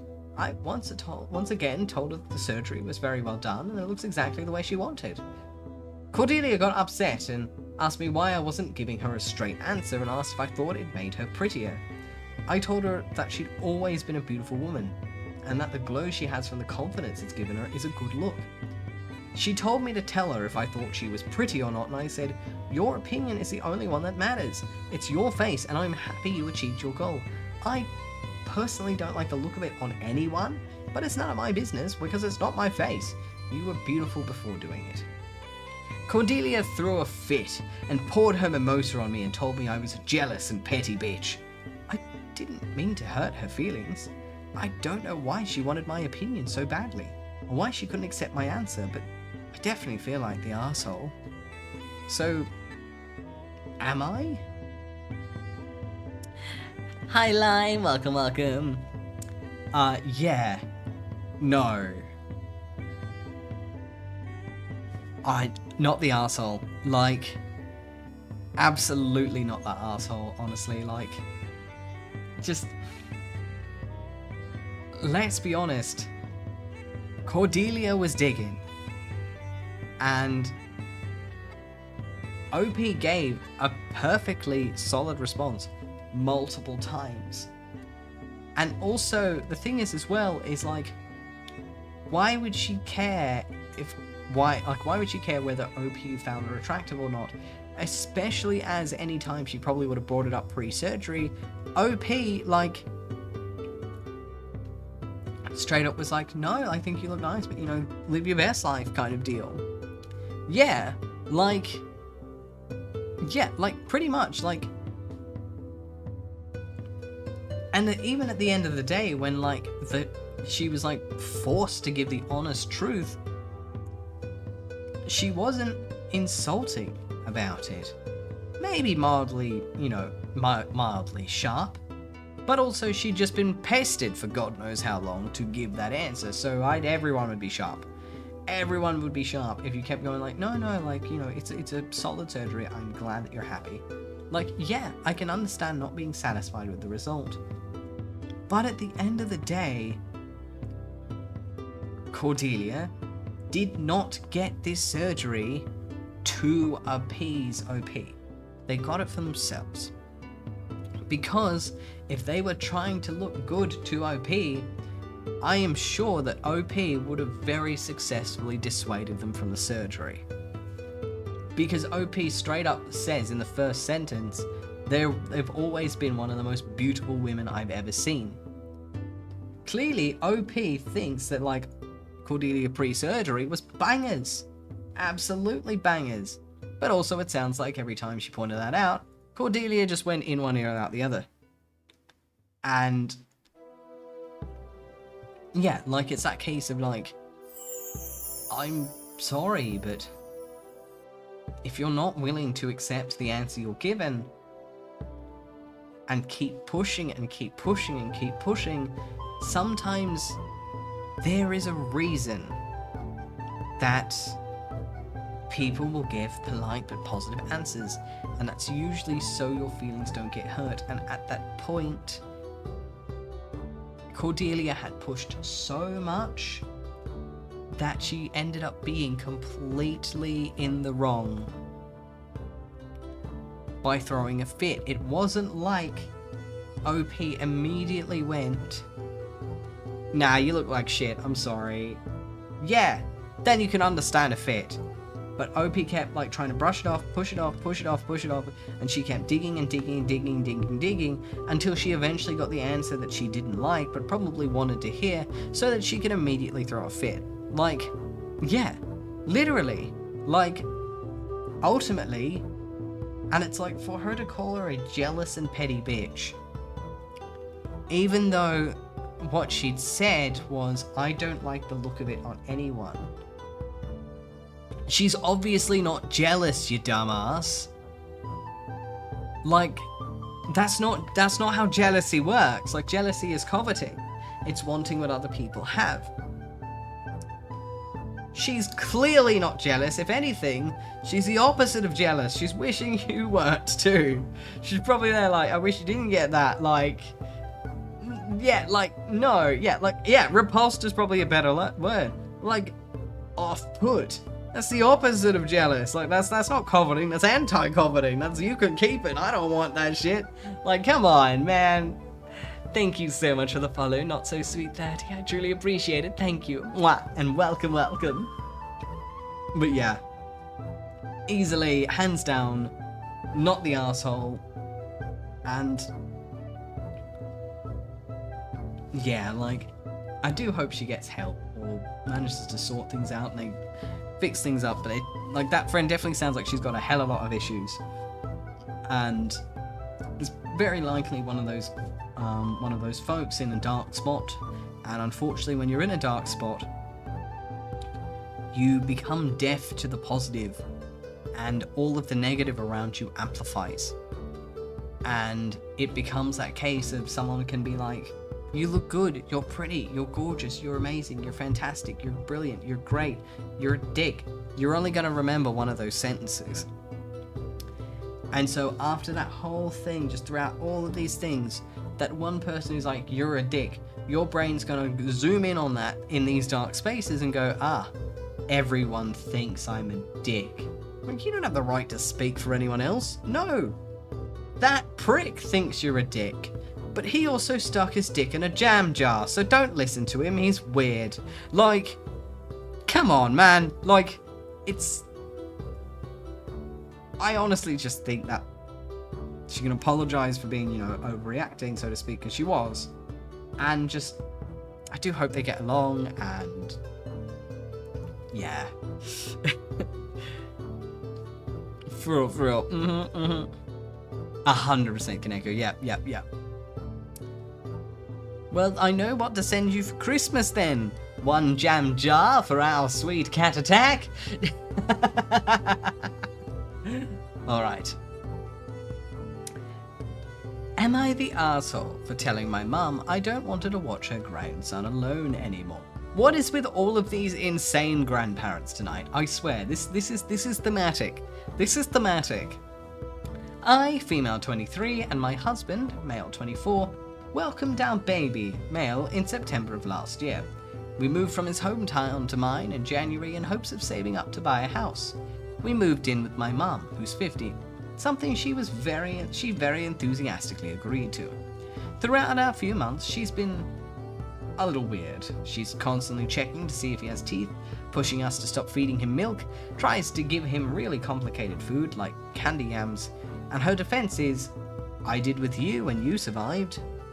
Most recently, she was holding them and playfully asked if he wanted water, in which I responded, do not give him water, mum. So then she proceeds to give it to him and goes, see, he's fine, he isn't dead. I immediately took my child from her and informed her that she will no longer be watching the baby alone, since she is constantly overstepping my boundaries and doing everything I ask her not to do. She isn't talking to me now and told me I made her feel like a bad parent and grandparent. Am I the asshole? Is there something I should be doing to make her talk to me?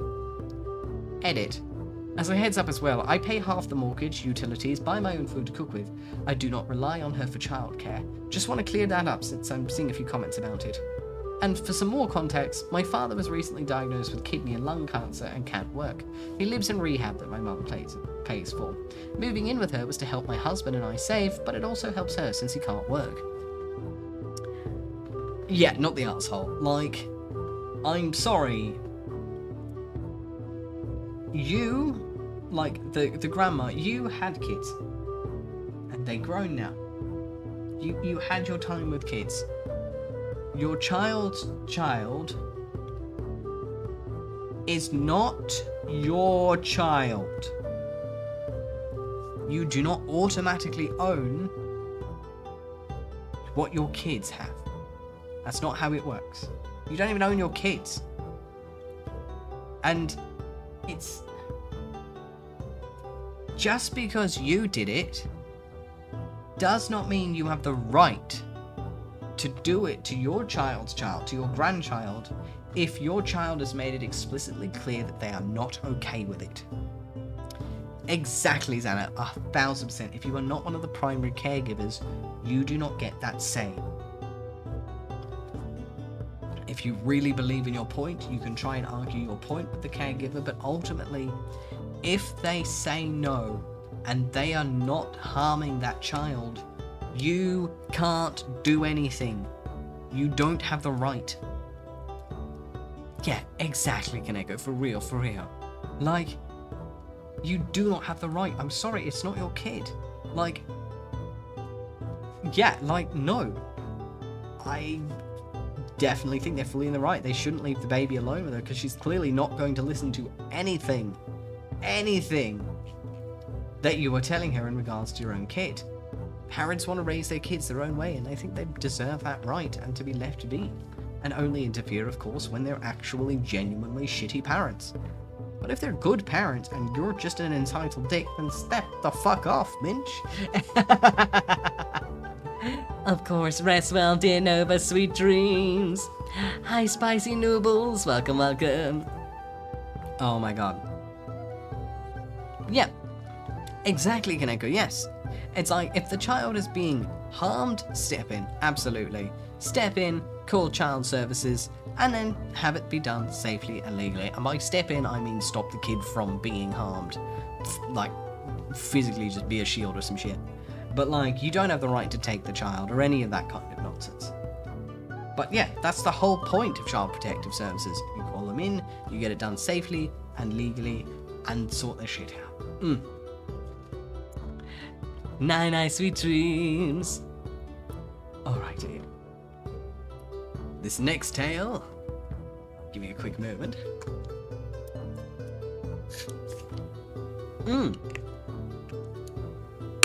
Yeah, exactly, Commodore, exactly. Alrighty. Am I the arsehole for telling my parents and my pregnant sister that I will not baby-proof my area of the house and saying that I will be locking them out instead? No. However, let us continue. My parents live in the in-law suite of my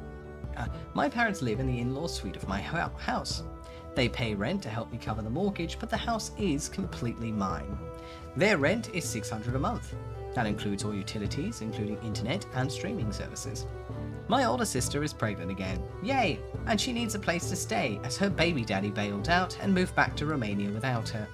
My parents agreed to let her stay with them. They didn't ask me, but like I said, they pay rent and they can do whatever they wish with their living area. My parents have full run of my house except for my bedroom and my office. My dad likes to putter in the garage and plays with my dog. My mum likes to bake in my kitchen and work in the garden. The basement has a kitchen, but it's small and mine is just better all around. Hello there. Hello there. Nope. Hi, Rocco. Nope, they want me to baby-proof my levels of the house. I asked why I would need to do that, as the kid would 100% not be in my area. But my mum said it wouldn't be fair to keep the kids cooped up in the basement all day.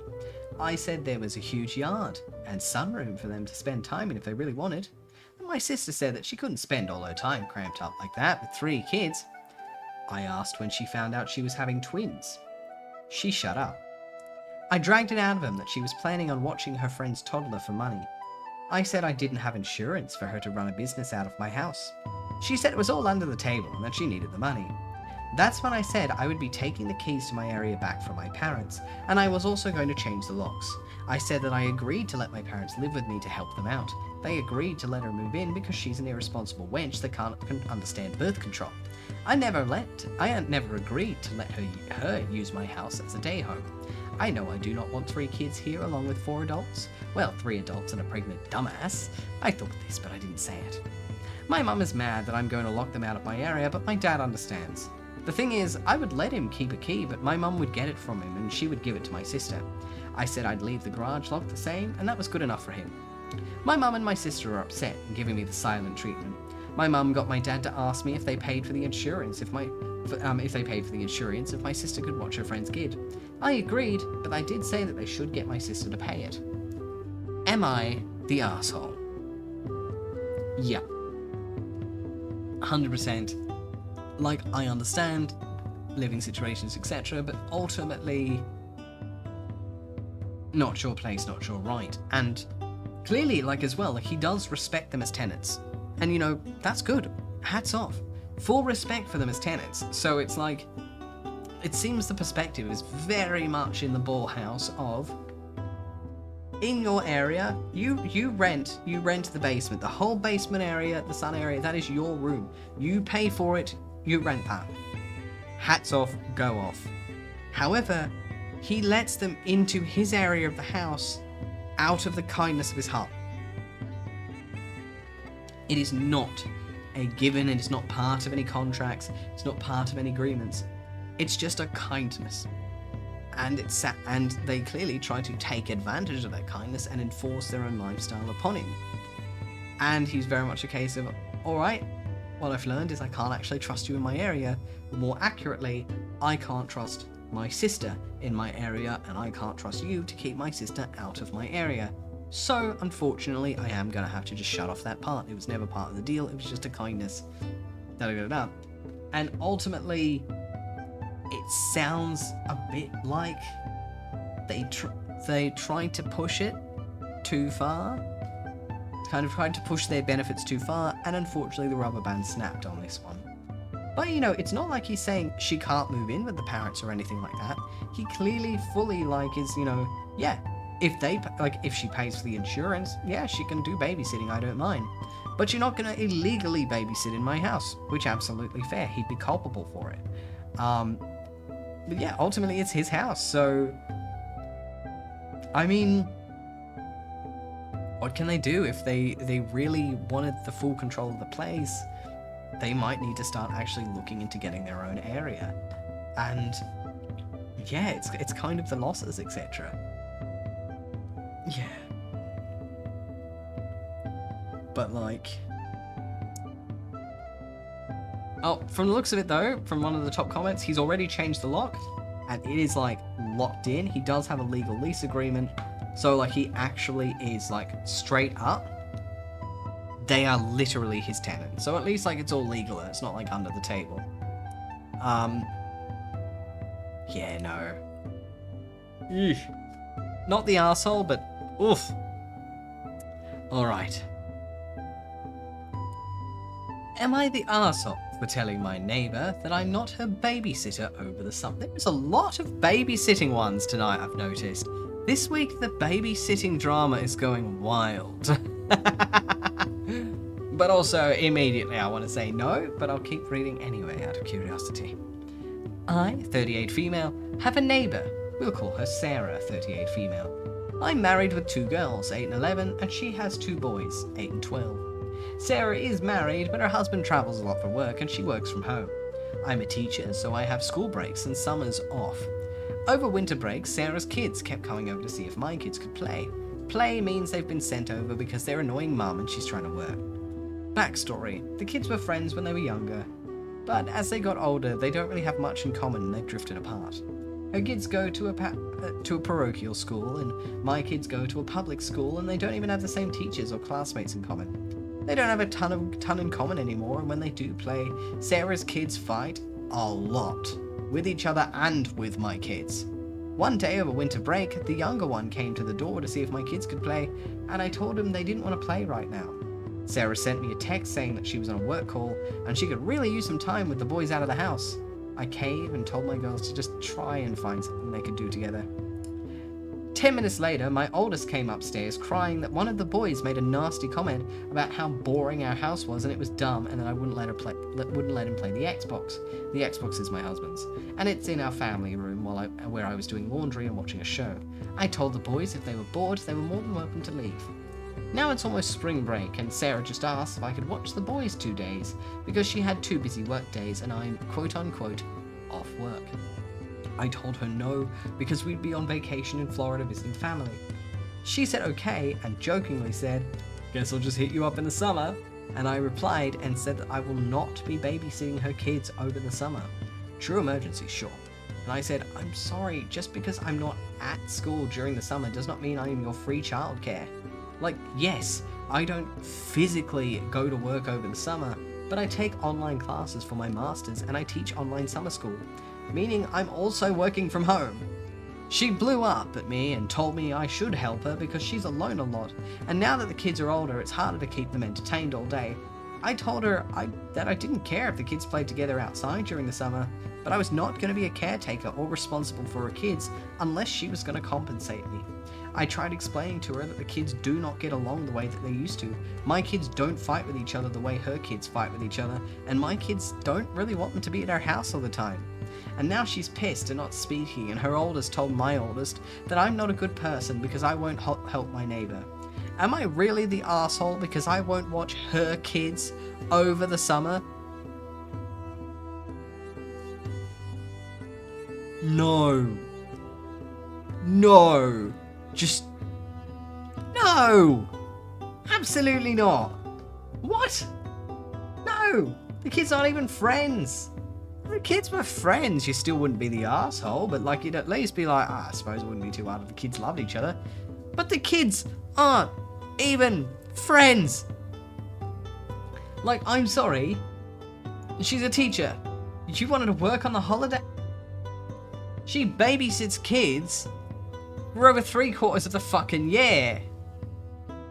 Piss off. Get a babysitter or a caretaker or send them to a daycare or some shit. If you can afford to send your kids to a parochial school instead of a public school, then you can afford to send them to childcare. I'm sorry. Like, no. Fuck you. You nutter. Oh my god, like, Jesus Christ. Like, they're not even related. It's a neighbor. A neighbor. Oh, nah. Nah. Yeah, exactly. Like, if you make enough money to send your kids to a special school, you make enough money to send your kids to childcare. Like, straight up. Because those private, parochial, etc. schools are very expensive. And straight up, if you can afford to send your kid there, you can afford childcare. Otherwise, you are managing your budget fucking terribly. Yeah, straight up. Yeah, for real. And clearly as well, like when she was like, unless you pay me, I'm not doing it, she clearly jumped straight to, you're a terrible person. Meaning, how dare you not give me free childcare? Ugh. Yeah, legit, Xana, legit, which is so not good. Jesus Christ. Poor OP, but good on them for standing their grounds. Like, come on, teachers get enough shit. They don't deserve it at home as well. Like, respect your teachers. And let them rest on the fucking holidays, damn! Fun fact, just because they're at home during the holidays doesn't mean they're not working.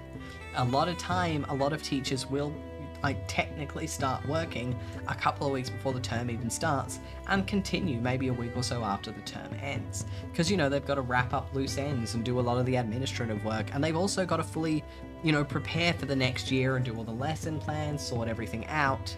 Like, they don't just walk in and start on the same day the kids do. Like, teachers deserve a lot of respect because they deal with little shits 24/7. And speaking of little shits, you've got the tea. Tell us the tea. I'm curious, dear Shara.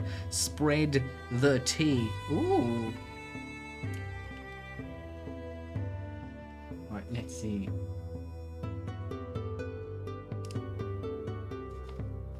Awaiting the tea. Just like, ooh, just like elevated music. Tea is coming. Tea is coming. Gonna tea is coming. Tea. Get the tea is coming. The tea is coming. Prepare for tea. It's fresh off the block. Yeah, for real, Kaneko, for real. I love how like everyone's just tuned into venting stick.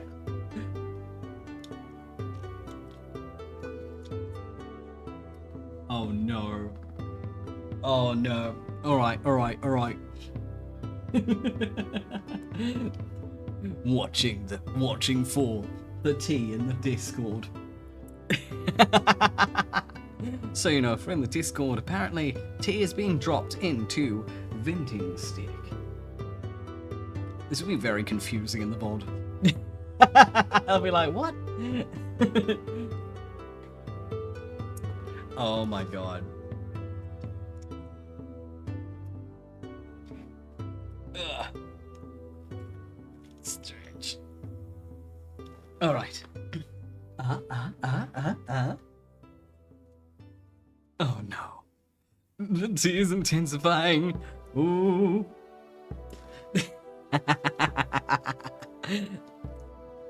You know what?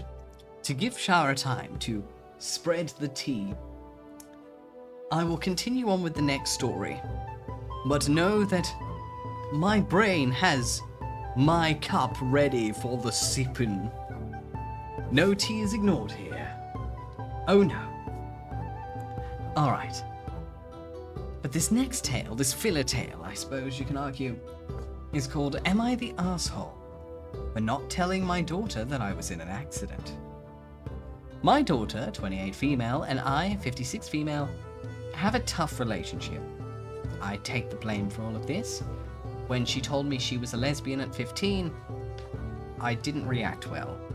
I didn't kick her out of the house or do anything else, but I did say some terrible things. And our relationship, which was wonderful, turned into barely talking. My husband woke me up 2 years after she came out, and I started trying to improve my thoughts, my prejudices, and try to understand all this for the better. But Hello, I can't stay for long. I'm about to drive to work. But how are you? Hi, Carl. Thank you for the sub. I appreciate it. Thank you, darling. And have a wonderful day at work. Alright. But our relationship was already badly damaged because of me. I apologized to her for the things that I said, and we had a heart-to-heart conversation, and she was very sincere in saying that she will leave the house. She would cut off contact with me, because despite accepting my apology, she no longer trusted me as someone who she wants around. And I accepted this, and after going to college, she actually did cut off 95% of contact with me, and I tried to get closer or go to therapy together, but she refused, and I respected it. We even had some contact while my husband was alive, because she attended the end of year parties, but after he passed away 3 years ago, if we talked 3 times, well, she didn't want to talk. And I respected that, because I'm aware of what I did. 2 weeks ago, I was in a car accident and I broke 2 ribs, my arm, and had several scratches on my body. It was nothing too serious. I'm recovering and I have help at home. I didn't say anything to my daughter because we don't talk and she lives 8 hours away. She called me yesterday, asking if I had really been in an accident, and when I confirmed, she started to argue with me, saying I shouldn't know this kind of thing from my cousin, but from you. I was honest here and said that we haven't talked in months, almost a year. I'm respecting what she asked, and I thought this was a topic she wasn't interested in. She started to say that even though we don't talk, I had to tell her this type of information because she was my daughter and the only immediate family, and not to hide it from her. She's upset with me, but today I received a bag from the pharmacy with pain medication and other things from her. I'm feeling bad, but I'm also doing what she asked, which is that we have no contact. Am I the asshole here? Oh. Honestly, I want to say no. Like, everyone has the right in life to acknowledge that they previously fucked up and to fix their ways, move on, and respect the decisions of those around them. I'm genuinely glad that this person, who it sounds like she was formerly viciously quite homophobic, who's reformed, well, as much as possible, and that's a good thing, honestly. And I appreciate as well that she's willing to admit her mistakes, and she's in this entire thing, she hasn't made an excuse for it once. And that is something I can respect. I can really respect when someone who knows that they did something fucked up, or they had some really fucked opinions, I can really respect when they grow enough to be able to acknowledge what they did and not make excuses for themselves. And at the same time, the daughter was well within her right to cut that contact, because it is fully understandable from the other side of the case. I'm honestly in the same boat as you, Xana. I'm a big believer in earned second chances, 100%. And it's like, I've even got my own stories in that similar department because of my own parents. And it plays a large role in why I'm closer to certain sides of my family than others to this day, and it really comes down to the fact that when things mattered, they were the ones who helped, they were the ones who tried, and that is something I can respect. And though they were not perfect, because no one is, effort doesn't deserve to be ignored at the very least. But exactly, they have to own up to what they did first. And an apology never counts if you're forced into it, but also sometimes it is too late, and that is just reality, unfortunately. Sometimes it is just too late, and that is a sad fact of life. Sometimes you come to this realization and you go to make amends and it is just too late. That is a fact of life, and it seems like that is what happened here. And it sounds like OP, she accepted it and respected it and basically agreed to take things at the daughter's pace, to leave her alone, not contact her, respect her space, and if she does want to talk, she's welcome to, but otherwise, life has gone in two different directions. And I do think it is unfair of the daughter to expect to have been told about this directly because of the cut contact. Because ultimately it sends a mixed signal. And despite everything in the past, it is still unfair because that was never specified in the original verbal contract, I suppose. It wasn't, I'm gonna cut I'm not gonna talk to you when I move out. I'm so sorry, I'm sorry, but I need to cut contact. It's for my own mental health. I'm really sorry, I can't. There was no stipulation at any point that an exception would be made for major life events. And honestly, in these situations, a stipulation needs to be made. You need to be clear about that. If you're going to have a cordial cutoff like what happened here, you need to be clear. And exactly, Hire, exactly. And ultimately, it's one of those cases where the mother clearly had the impression, and you can completely empathize with it, actually. I fully understand why. The mother clearly had the impression that it was a hard cutoff. It was just a hard, full, no contact, doesn't matter, let her go. It's that whole, if you love someone, let them go. And yeah, and thank you for the love, dear Commodore. Mwah. And I guess it's really tricky. It is genuinely tricky, this one. And yeah, I suppose what it comes down to is not the arsehole, absolutely. It was a little unfair of the daughter to get mad at her for not telling her directly. But also, from the looks of that last sentence, this really might be the start, a very, very, very small start, to them potentially gaining some degree of a relationship back. Because honestly, even if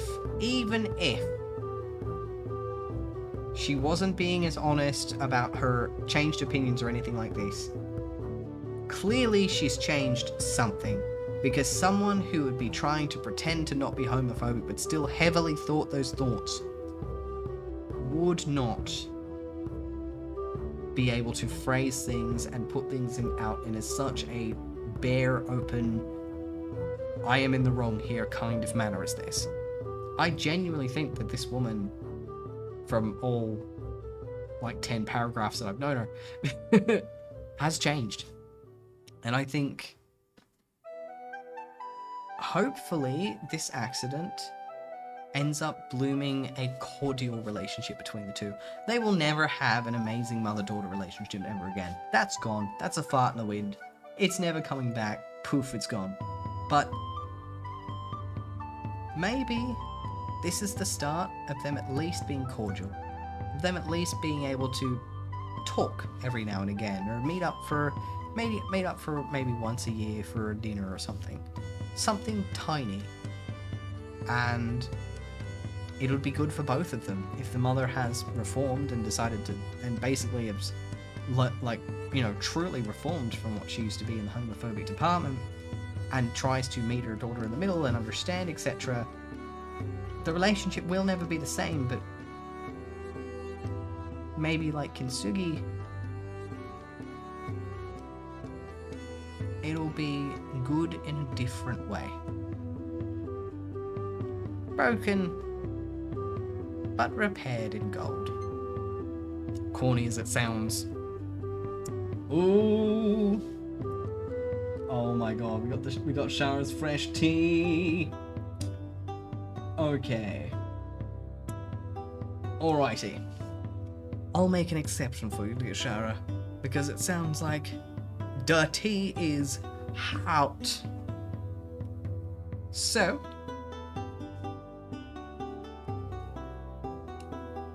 let's have not an Am I the Arsehole story per se, but I will read out Shara's spicy tea. So, this is all in Shara's perspective, so I will be reading this as if I am Shara. But I promise not to do a terrible American accent. Alright. I was delivering meds when this happened. That last one should create a support group, AA, Assholes Anonymous. She can change the world. For real, Commodore, for real. Alright. I was delivering meds when this happened, the tea, so I apologize if the details aren't clear. So, we have 4 techs, including me, who is definitely Shara, on our team. We all decided to sit and talk in the robot room, since it was slow, and we just wanted to talk. Well, one of the old pharmacists named T marches in and says, 4 techs, and no one decides to check the new order bin. We all apologize for it, and she leaves to tube them to specific units. We continue talking, and we're also talking about work, specifically who would deliver to which units. T comes back in, not 10 minutes later, where there are only 2 medications in their bin, and says, "Are we having a meeting or what?" and storms off again. This is the part that I don't have too many details about, as I was delivering, so I will try to remember as best I can. The other 2 techs were helping in the robot room, as sometimes it takes 2 people to run efficiently. Our 4th tech, M, was trying to do her admin day/take a lunch break. Well, good old T strikes again, as she comes into the robot room, looks at V, who got hired around the same time I did, and said, "So, do I have a team lead today, or what?" T stormed off again. V and H, the 4th tech, go back to tell M, since M is the tech admin/supervisor for our team. T swiftly follows behind them, arriving into the supervisor office not even a minute after V and H arrive to the office. T then proceeds to go off on a rant about how none of us, including me, don't do enough, and that T does everything and is constantly swamped. Keep in mind, we kept the medicine queue low the entire time, we made sure orders were tubed and filled properly, etc. Again, I was going to 6 different units and hand delivering meds, not tubing them by myself. Then, T then says that this isn't over, and once T leaves, M has enough, and CC's almost everyone in the department in an in-depth email about what happened. We're supposedly going to have a meeting sometime about it, but I don't know. Anyway, that's all I got. Sips. Fresh tea. I being Shara.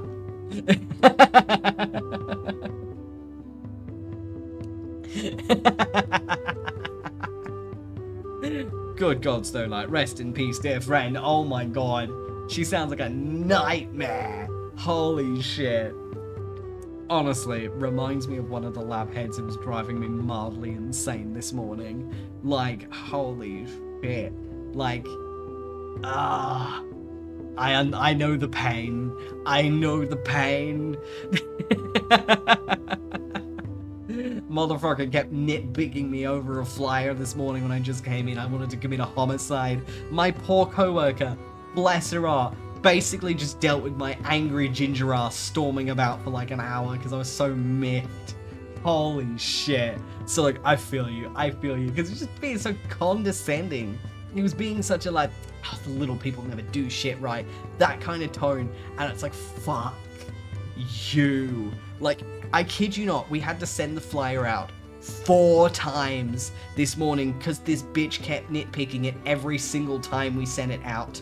Like, I'm saying, he would go, no, change this, and then we'd send it out to the whole fucking building, and then he'd be like, you got this wrong, you've got to change this, and we'll be like, oh, so we'll send that out to the whole building. The whole building is getting this. And we're just there like, fuck you. And then like, I'm like raging at this point. Like, I am just like stamping around, like having ginger fury. And my poor coworker's the one to pick up the phone. And he basically like rips into her. And like, my coworker, I'll put up, my coworker, she is this tiny, stick thin, like 5 foot tall, older lady, older British lady. Like, I'm talking, she's one of the nicest people I've ever met.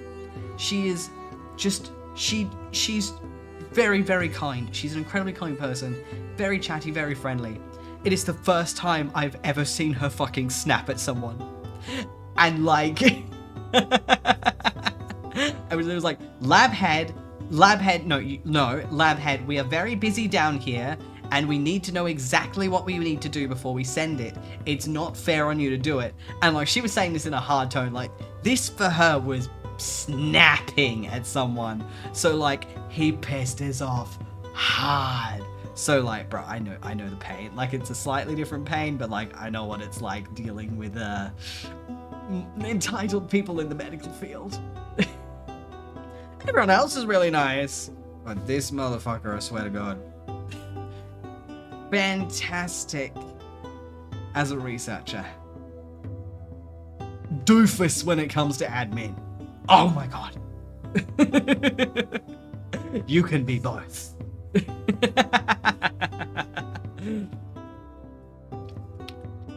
Oh, so I feel your pain. Don't worry. But like, hopefully, T doesn't give you any more shit. Ugh. But if they do, I hope you all gang up with T and malicious compliance that motherfucker into a corner. Damn. Oh my lord. Oh no, you worked with her again tonight. Here lies Shara. We adore them and they are amazing. But unfortunately, they have been sacrificed to the T-Rex. Rawr, rawr. Anyway, for real though, I hope you survive. Good luck. Like, I feel so bad for you. Like, just even the thought of having to correspond with that one lab head right now, I would be so pissed. So like, you having to deal with this so quick. Oh God. Honestly, she reminds me a bit of this like crazy lady who works in finance, like who has been giving us so much grief lately. God, you poor soul. You poor soul. And clearly, the only person who T thinks is amazing is T. No one else. I think someone's huffing their own juices.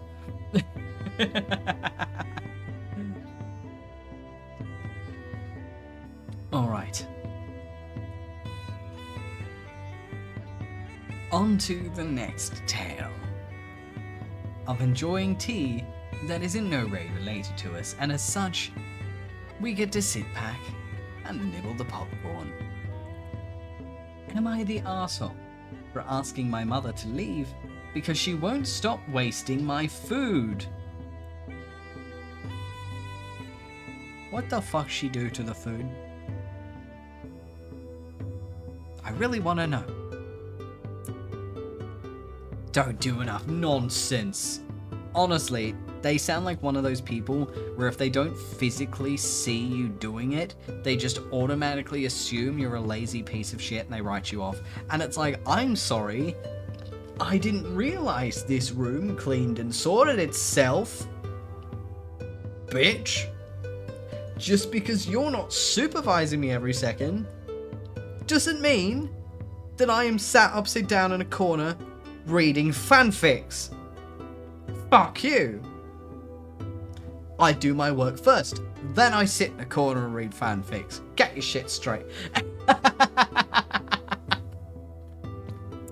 Oh my god. Hey, at least you're home now, thank god. Relax. You deserve the break, dear friend. Alright. My baby sister just had a baby, and our mum came to help. My sister and her husband live in a tiny apartment with no room for my mum, so I agreed to let her stay with me since I live only 8 blocks away. It's walkable. My plan was to Uber her over in the morning and pick her up after work. I only eat 1 meal a day during the week. Supper. I have coffee for breakfast and some fruit for lunch, and on Saturday I treat myself to a good breakfast, and on Sundays I take the woman I'm dating for brunch. My mother decided that this was unacceptable. She gets up early, goes through my fridge and freezer to make me breakfast. I told her that I appreciate it, but I don't usually eat breakfast. She said that this was stupid. I very clearly communicated to her that she was welcome to eat anything in my home, but please don't make me breakfast as it's a waste. She made me breakfast the following day. I walked out without eating it. I figured worst case scenario I could eat for summer. She threw it out. Since I didn't eat it, I told her once more to please not waste my food. She made breakfast for me the next day. I asked her if she was developing dementia. She's wasting my food for no good reason. I'm not poor or anything, but wasting food is a pet peeve of mine. She said I was being ungrateful for her help, and she was doing it to be nice since I was letting her stay with me. I explained to her again that I did not need, want, require, or desire breakfast during the week. She said she understood. She made me breakfast the next day. I had had enough. I took her luggage with me when I dropped her off at my sister's home, and I told my doorman that my guest was no longer welcome. I got so many messages from her and my sister all day long. Even my dad called me to ask me to change my mind, and I said no. He had to drive up and rent an Airbnb close to my sister because my mum was too scared to stay by herself. He's retired, so he didn't miss work or anything. My sister came over alone to talk to me. She said I was being a complete arse and I could afford the food my mum was quote-unquote wasting. I said I could, but I didn't want to. She literally used up 2 months worth of my food. She made up huge breakfasts that I didn't even eat. I kept all my bacon in individual servings. She thawed out 3 for every breakfast. 1 for her and 2 for me, and I ate 0. My father asked me to let her back in, and I said I would under the condition that she understood that my food is completely off limits to her. She can pay for her own food. I said I'd make room in the fridge and freezer for her, but she said I was being ridiculous and petty. So my dad's staying neutral, but my mum and sister think I'm a jackass. My girlfriend thinks the whole thing is hilarious and refuses to get involved. Am I the arsehole? I was gonna say yes until you mentioned 2 months worth of food. Jesus fucking Christ, that is a... Oh my lord, that is a lot of food. Like, yeah, sounds like OP definitely has some degree of OCD if he's packing his bacon by the strip. But 2 months worth of food? How much fucking food was that woman making in the morning? That's a lot.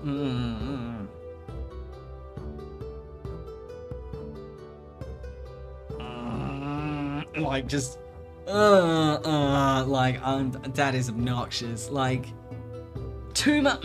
Like, I thought, like, maybe she'd waste, like, a couple of weeks worth of food if she was doing excessive breakfasts. Because it sounds like he doesn't eat that much, or she doesn't eat that much. And honestly, mother was probably a bit worried about them in that case, which I can understand. But 2 months worth of food.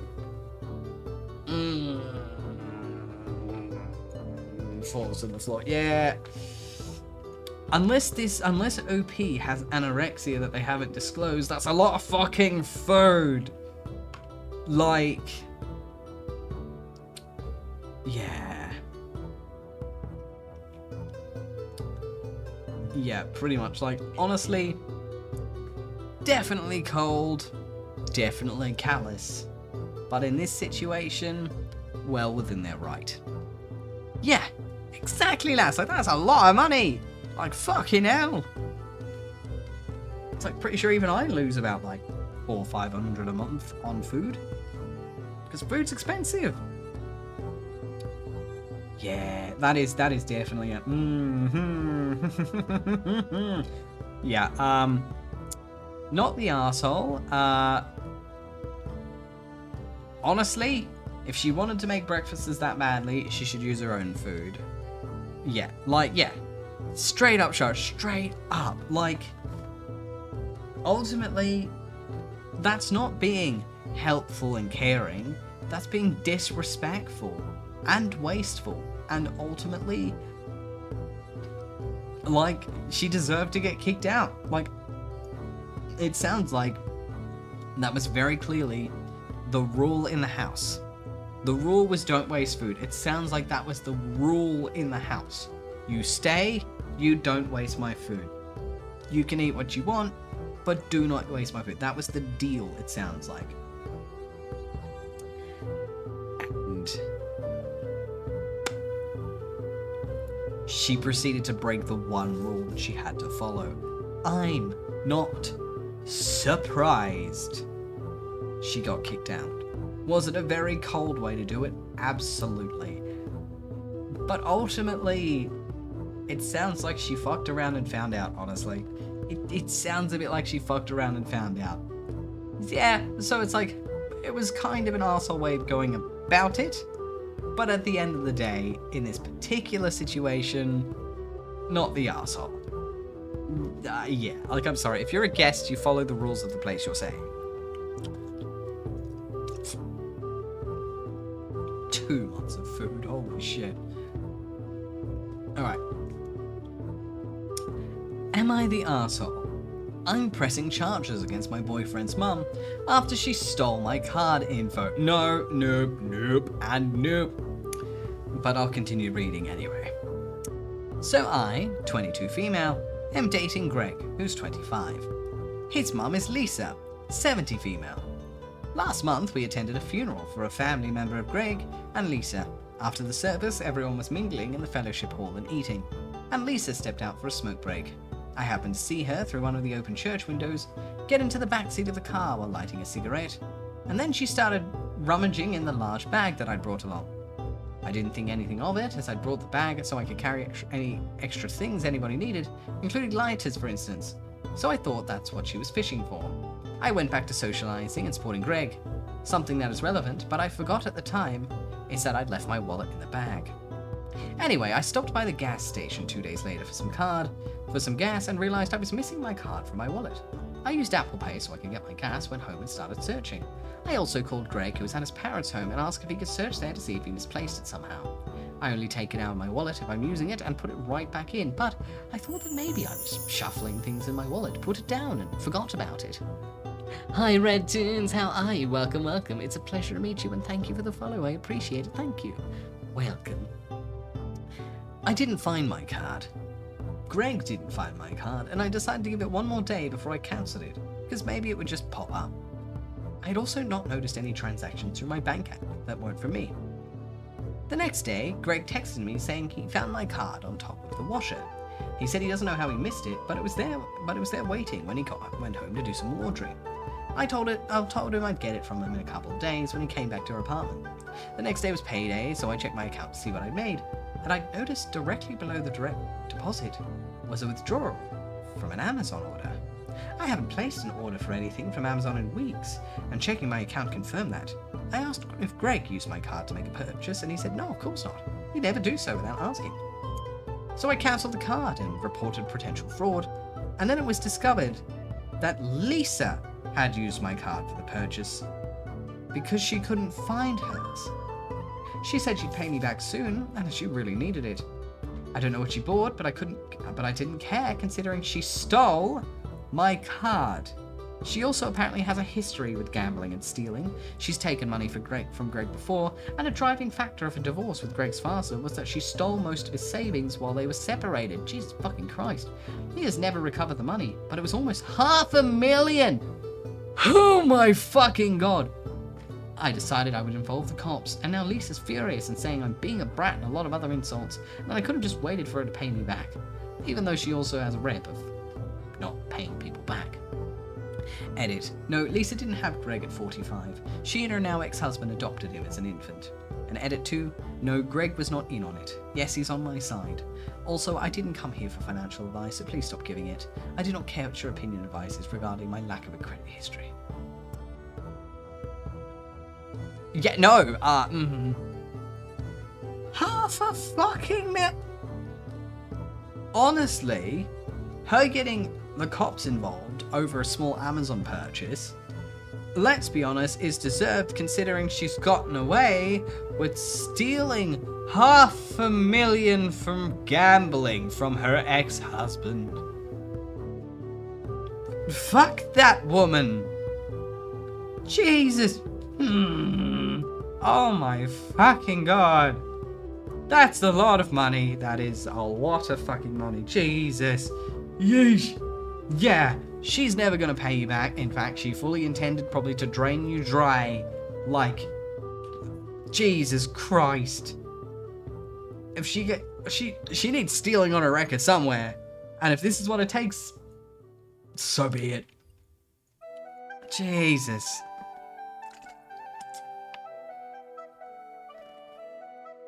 Ah, just stares into the abyss. Abyss stares back. $500,000. Oh my god. I mean, computer. Holy shit. Ah, that's getting away with financial murder. That is. Fuck me. For gambling. Oh no. Nope. Nope. Not the arsehole. Absolutely not the arsehole. Book that crazy lady. She's a thief. Alright, on to the next tale. Am I the arsehole for threatening to not take my girlfriend as my +1 to a friend's wedding over a wardrobe disagreement?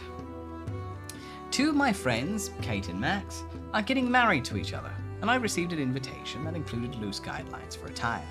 Not quite a strict dress code, but guidelines for men to wear a formal suit and tie with the please reach out with any questions addendum. Because I tend to wear a nice 8-yard kilt with a Prince Charlie or Braver jacket and waistcoat when I am wearing formal attire, I reached out to Kate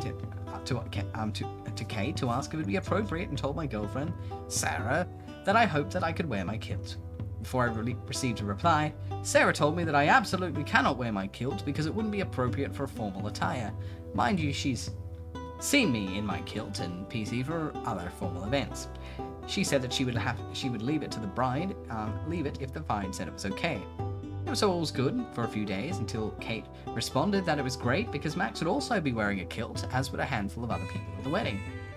Initially, Sarah insisted that I still shouldn't wear a kilt because I'd stand out too much because I won't be in the wedding party, until I pointed out that Kate explicitly said that she already knew some guests who would be wearing kilts.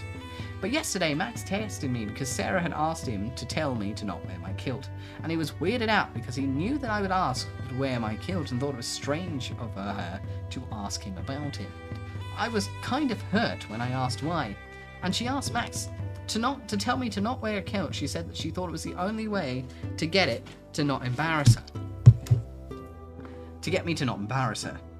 I kind of get the embarrassment angle, and I do sometimes get stares when I'm wearing a kilt in public, and I know that she's introverted. She comes from a pretty conservative background, and when we first met, she hadn't even really encountered kilts before, and she's had some misgivings about me wearing them in the past. But I admit, I got mad, and I told her that I didn't have to bring her as my +1, because I was the one who was invited. We got into an argument, and she left pretty mad last night, and while I feel justified in my decision, I also don't know if I'm in the wrong. Am I the arsehole here? I want to say no, honestly. She got real manipulative about that. Like, this seems like a classic case of like gaslighting and constantly moving the goalposts. Because she just doesn't want him to wear the kilt. And clearly, initially, she was like, oh, you can wear it if the bride agrees, because she expected the bride to say no. But then the bride was like, oh, hell yeah, heaps of people are wearing them. She's like, yeah, no, you can't do for these reasons or that reason. I was like, no, that wasn't the original agreement. That's not how it works. And then she goes to the groom, who's also wearing a kilt, and saying, hey, can you just tell him not to wear a kilt because he's going to embarrass me. I just can't. Just don't tell him I told you though. So of course he was like, what the fuck? And went to OP and went, hey, your girlfriend said this to me, bro, what? Like, straight up, like, he's allowed to wear it. It is clearly something that's important to him and he wears to all formal events. He was the one invited, not you. I think he's well within his right to go, look, if you don't want to be around me at a wedding where I'm wearing a kilt, you do not have to come. And I think that's completely fair. Because ultimately, respect his culture, let him be Scottish in peace, and like, come on, like, at the end of the day, like, it's allowed. Several people are doing it. She's the one being a cad. And she's also the +1. Like, at the end of the day, it's like getting mad at someone wearing a hijab. Or, well, maybe not that, but like, someone wearing like the formal Indian attire. I can't remember what the name is. To an Indian wedding. Like, no, you can't wear that. It's going to embarrass me. Like, bitch, do you realize where we're going? And even then, like, it's just culture. The same goes with, you know, formal anything, really. Sorry, that's it. Sorry, the name completely fucking slipped my mind. Just like water on a floor. Yeah, it's like getting mad at someone wearing a sari to a wedding. Like, no, that's their culture. Leave them the fuck alone. Right? Right. Easy. And God, some people cannot look beyond their own 2 feet. What's more embarrassing? Being a man wearing a skirt or getting your ass kicked by a man wearing a skirt? Straight up. Straight up. Mm-hmm.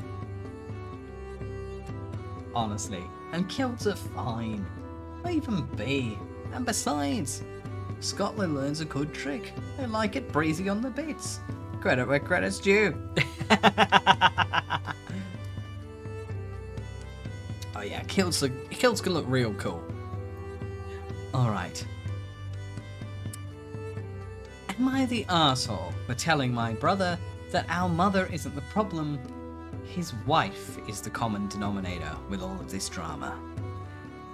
My brother married a woman named Kat. Kat is difficult to get along with in general. Everyone in the family has had some type of drama with her. My drama with her revolved around her being extremely rude about the food I made for a gathering. In general, she is just unpleasant to be around. My family has taken a step back from my brother and his wife. We really only see them for family holidays. My mother dislikes her and avoids her. And this is where the issue starts. My brother and Kat asked our mother to pet sit. She told them no, and it was apparently a large fight. I asked my mum about it. She doesn't want a pet since she knows Kat would have a problem with something and it's not worth the hassle. My brother was calling other people and they were also turning him down. I got a call and he went on a rant about how no one wants to help and our mother has turned the family against him. I told my brother that our mum isn't the problem. It's his wife. That she is the common denominator with all the family drama and people don't want to put up with her bullshit. He called me a jerk, and I'm wondering if I went too far. Hi Jaeger, thank you for the love. Mwah. Hi Angel, how are you guys? Welcome. Yeah, not the arsehole. Absolutely not the arsehole in this one. Like, I'm sorry, if she's going around antagonizing everyone, is it really a shock that nobody wants to help her? Like, I'm sorry. Yeah, I mean, truth hurts. Like, come on. Shrug emoji. I mean, that's just how it is sometimes. Thank you for the care package, dear Kaneko. I appreciate it. Thank you. First, I'll have my McSibbies. Then I'll de-gremlin. Then stretch. Arms in front. Up over the head. Yeah. Like, I'm very much in the position where if you are unable to even be willing to hear out the truth,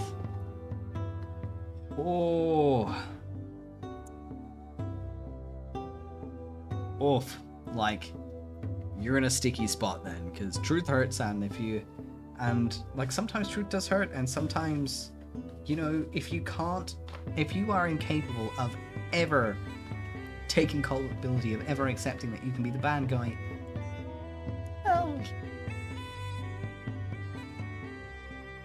you're kind of setting yourself up to fail, really. Like, yeah, I don't know how else to put it. Sometimes the truth does hurt, and it's not always meant to be an insult when it's put forward. Alright. Am I the asshole for telling my friend that my brother isn't serious about her? Ooh, this one sounds spicy. I'm the youngest of 3 siblings, and my elder brother is already married. He married an Indian girl that my parents arranged for. My other brother is going to also have an arranged marriage, and he says he's okay with that. But in the meantime, he's still dating other girls and makes it seem like he's serious about them, but then he'll discard them later. In my culture, losing your virginity before marriage is still taboo for girls, but apparently guys can do whatever they want. My friend likes my brother, and he knows that and is now dating her. I know he will probably try to have her give up her virginity for him, and I think it'll break her heart to do that and then have him dump her. My friend's half Indian, and from her mum's side is from another social class, so my parents would never consider her. My parents are already in talks with the family, and my brother has been chatting with that girl online. He'll probably go back home to meet her this fall. My brother has my friend convinced he'll marry her once they're done with university. I've been friends with her for nearly a decade. Maybe I shouldn't have said anything, but I did and told my parents and my brother's plans to have an arranged marriage. She was crying because she'd already given her virginity to my brother. A week later, my brother comes to me mad because my friend broke up with him, and in their argument made it clear she knew he was going to go through with marrying another girl and is just stringing her along. He's extremely angry with me because no one else could have told her. I admitted it was me, and he yelled at me that it wasn't any of my business. Am I the asshole? No. No. This bitch was mad because you told his partner that he was cheating on you.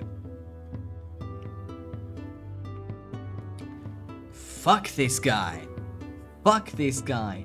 And especially in a culture where, like, even though it's regressive, especially in a culture where losing your virginity for girls is considered a very terrible thing to do, to essentially manipulate her into giving up her virginity, just with the full intention of getting to an arranged marriage with someone else, and to do that to multiple, that is disgusting behavior. He's essentially ruining all of these girls' lives in that community and culture for his own gain. That is disgusting. That is gross. Like, obviously, I very much come from, white bread, Western culture, etc. So, of course, I'm on the side of the fence where individuality and kind of living your life the way you want to live is very much at the forefront of many people's minds. It's kind of a case, like a very sex-positive environment. I'm always very much like, do your wackadoos to your heart's content, who gives a shit, it doesn't change who's inside. But not all cultures think like that. Not all cultures are very sex positive. In fact, there are a lot of them that are very sex negative, and that's just how they are. And with people within that culture, there is nothing crueler you can do than essentially set them up for ostracization just because you want to get your fucking dick wet. Like, I'm sorry, mate, but that's not on. It is, don't ruin people's lives because you can't control your fucking boner. I'm sorry, but fuck you. Oh, what a greedy piece of shit. And to, be cheating on her at the same time. Disgusting. No. Honestly, I'm honestly just sad that he wasn't, he didn't manage to, I guess, get it in time. Yeah. Scum, man. Honestly, disgusting behavior, that.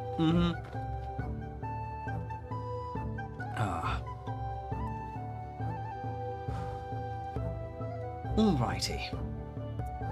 Yeah. Couldn't say it better myself, dear Kaneko. Just the actual worst. Actual worst. For real, for real. Alright. This next tale will be my last, I believe. It's about 11:15.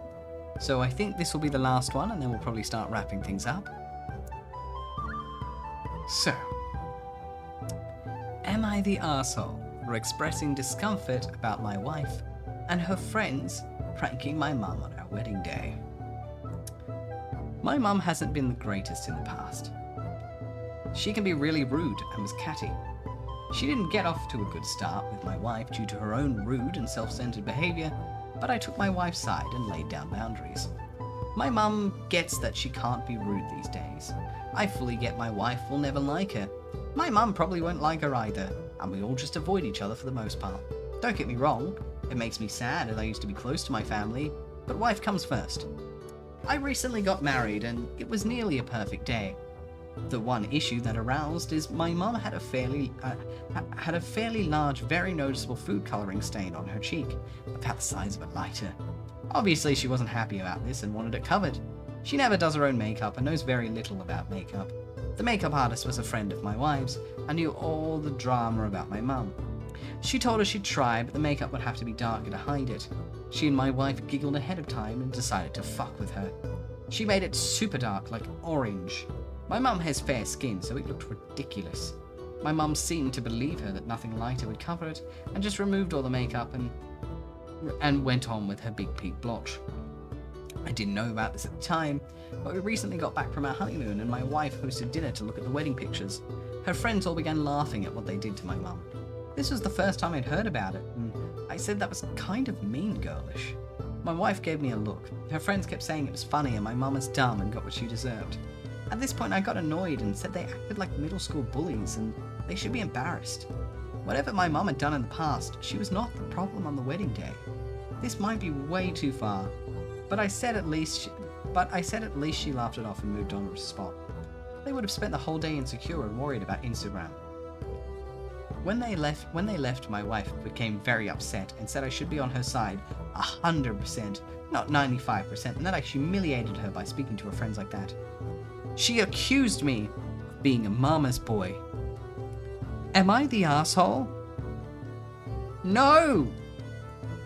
No! Like, previous behavior aside, that was still an incredibly mean prank to pull. Like, it sounds like the mum was kind of a rude, catty nightmare. But it sounds like the wife is a bit of a rude, catty nightmare too. Seems mutual. Like, I'm sorry, that is mean school bully behavior. That's nasty behavior, that is. And regardless, that is a mean prank to pull. And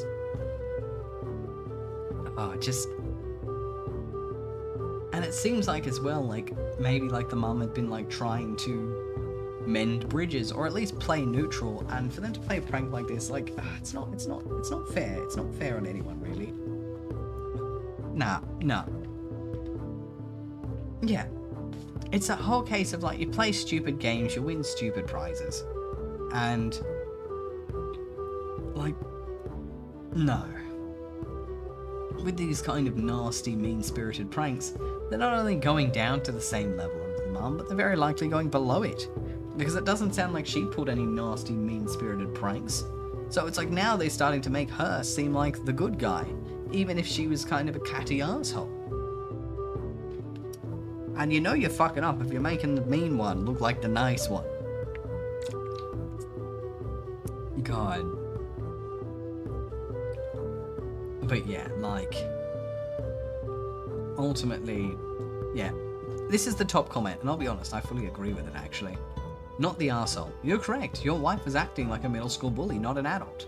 And being her husband does not mean you have to support her blindly. It means you have the courage to tell her when she's going down a bad path. This is not being a mama's boy.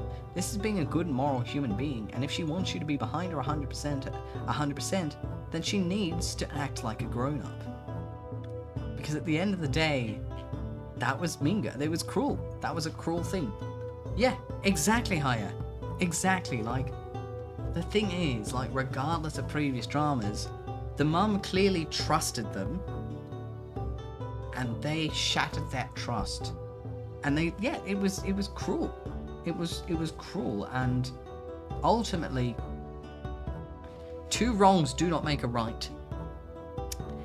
Yeah, that was just petty shit. Like, it's a huge difference between, like, a confrontation and going, like, you know, like, these are all the shitty things you said, and dunking on her in a way where proving her as the bad guy and you as the good guy. That's always a fun situation to have in a story like this, but this is just exploitation and taking advantage of someone's weakness. Taking advantage of someone's insecurity. And that's cruel. Yeah, exactly, lass, exactly. You gotta both keep each other in check. And what's the point of being married if you're just gonna kiss each other's ass the whole time? You're not even married, you're just waving fans at each other. No one's gonna get any character development this way. If you can't call your partner out from when they're being a turd, then what's the point? What's the point? The whole point is you're supposed to be able to talk to your partner. Like, I'm sorry, like...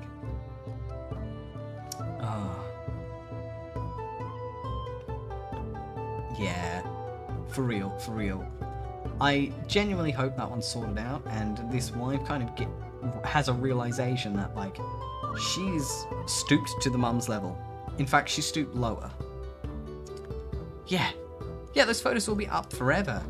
And just, it's so mean. That's just so mean. Like, I can't think of how else to describe it. It's just mean.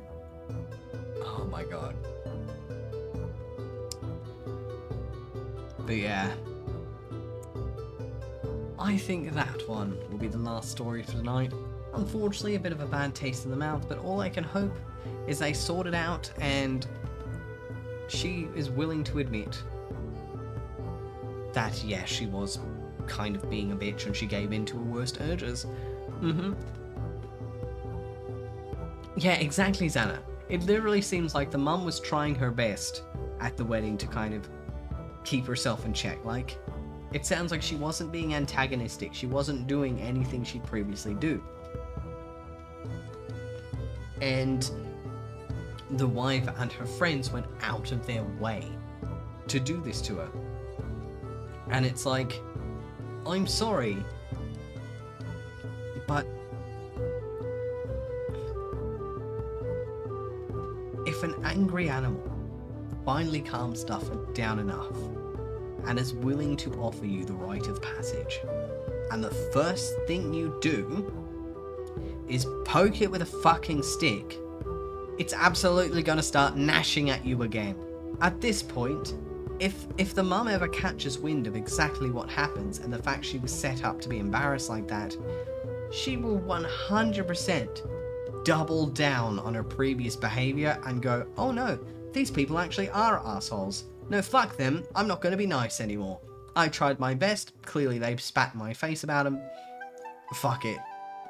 And that's likely what will come out of this at the end of the day. If the mum ever catches on about this prank, like, that relationship's fucked. Like, Jesus. Ugh. But yes, I am now starting to get a whittle bit EP. I'm starting to get a little bit tired, so I think here will actually be a good place to end for the... Yeah, it wasn't even a prank, it was just mean, honestly. But yes, I think here's a good place to end the stream for tonight. I hope everyone has had a lovely time tonight. I've had a brilliant time hanging out with each and every one of you and spilling the sweet, sweet tea.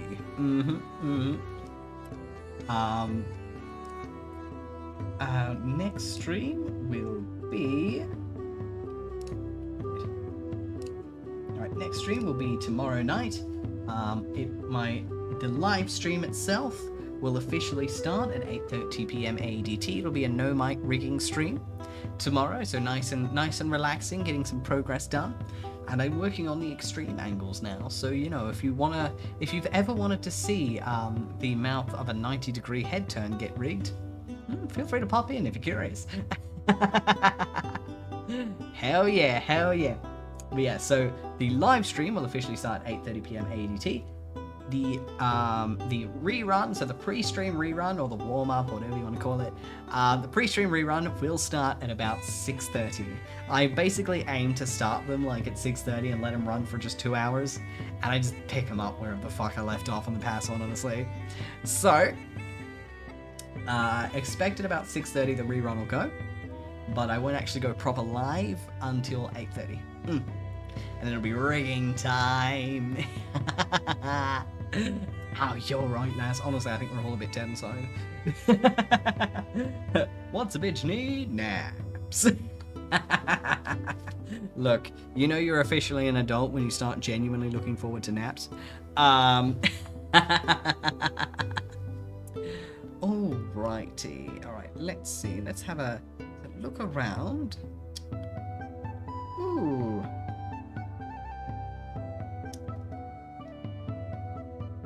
Let's go for this person. Looks like they're drawing a model of sorts. Looks cool. Hell yeah. Support my fellow artists. We love that. Alright. Let's pop over to the stream ending. Alright. To the lovely new, amazing new people who've joined us tonight, officially welcome. Thank you again for following and hanging out. It's been a joy to hang out with each and every one of you. If you'd like to see my stream schedule or get to know us or hang out with us a bit more, feel free to pop over here into the Discord. It's where all the good loots is at.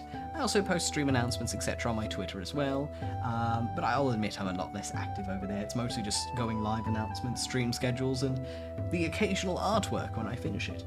And then maybe like once a month I'll post like an actual just text comment. But that's about it. But yes, so let me set up that raid. Alright. There we go, raid set up. Okie dokie. Also, just if anyone is curious and just wants to watch my VODs in general, I don't have a command for it. I should get one, but I haven't set up one yet. But in the in my about section, so below on the desktop site, you'll see the about section with the with like the links and stuff. On the side, there'll actually be a link to my VOD channel. So if you ever wanted to see any of like the late VODs or the ones that have been lost to time per se, they're in there. I started uploading VODs at the beginning of the year, and I pretty much upload all the VODs which are like YouTube friendly. So like basically the ones where I don't be naughty and stick music in the background. But yes, thanks again for joining me. It's been a damn treat to hang out with each and every one of you. You're all fantastic and awesome. And finally, without further ado, I hope you all have a fantastic evening, morning, or night. A brilliant nap when you finally get it.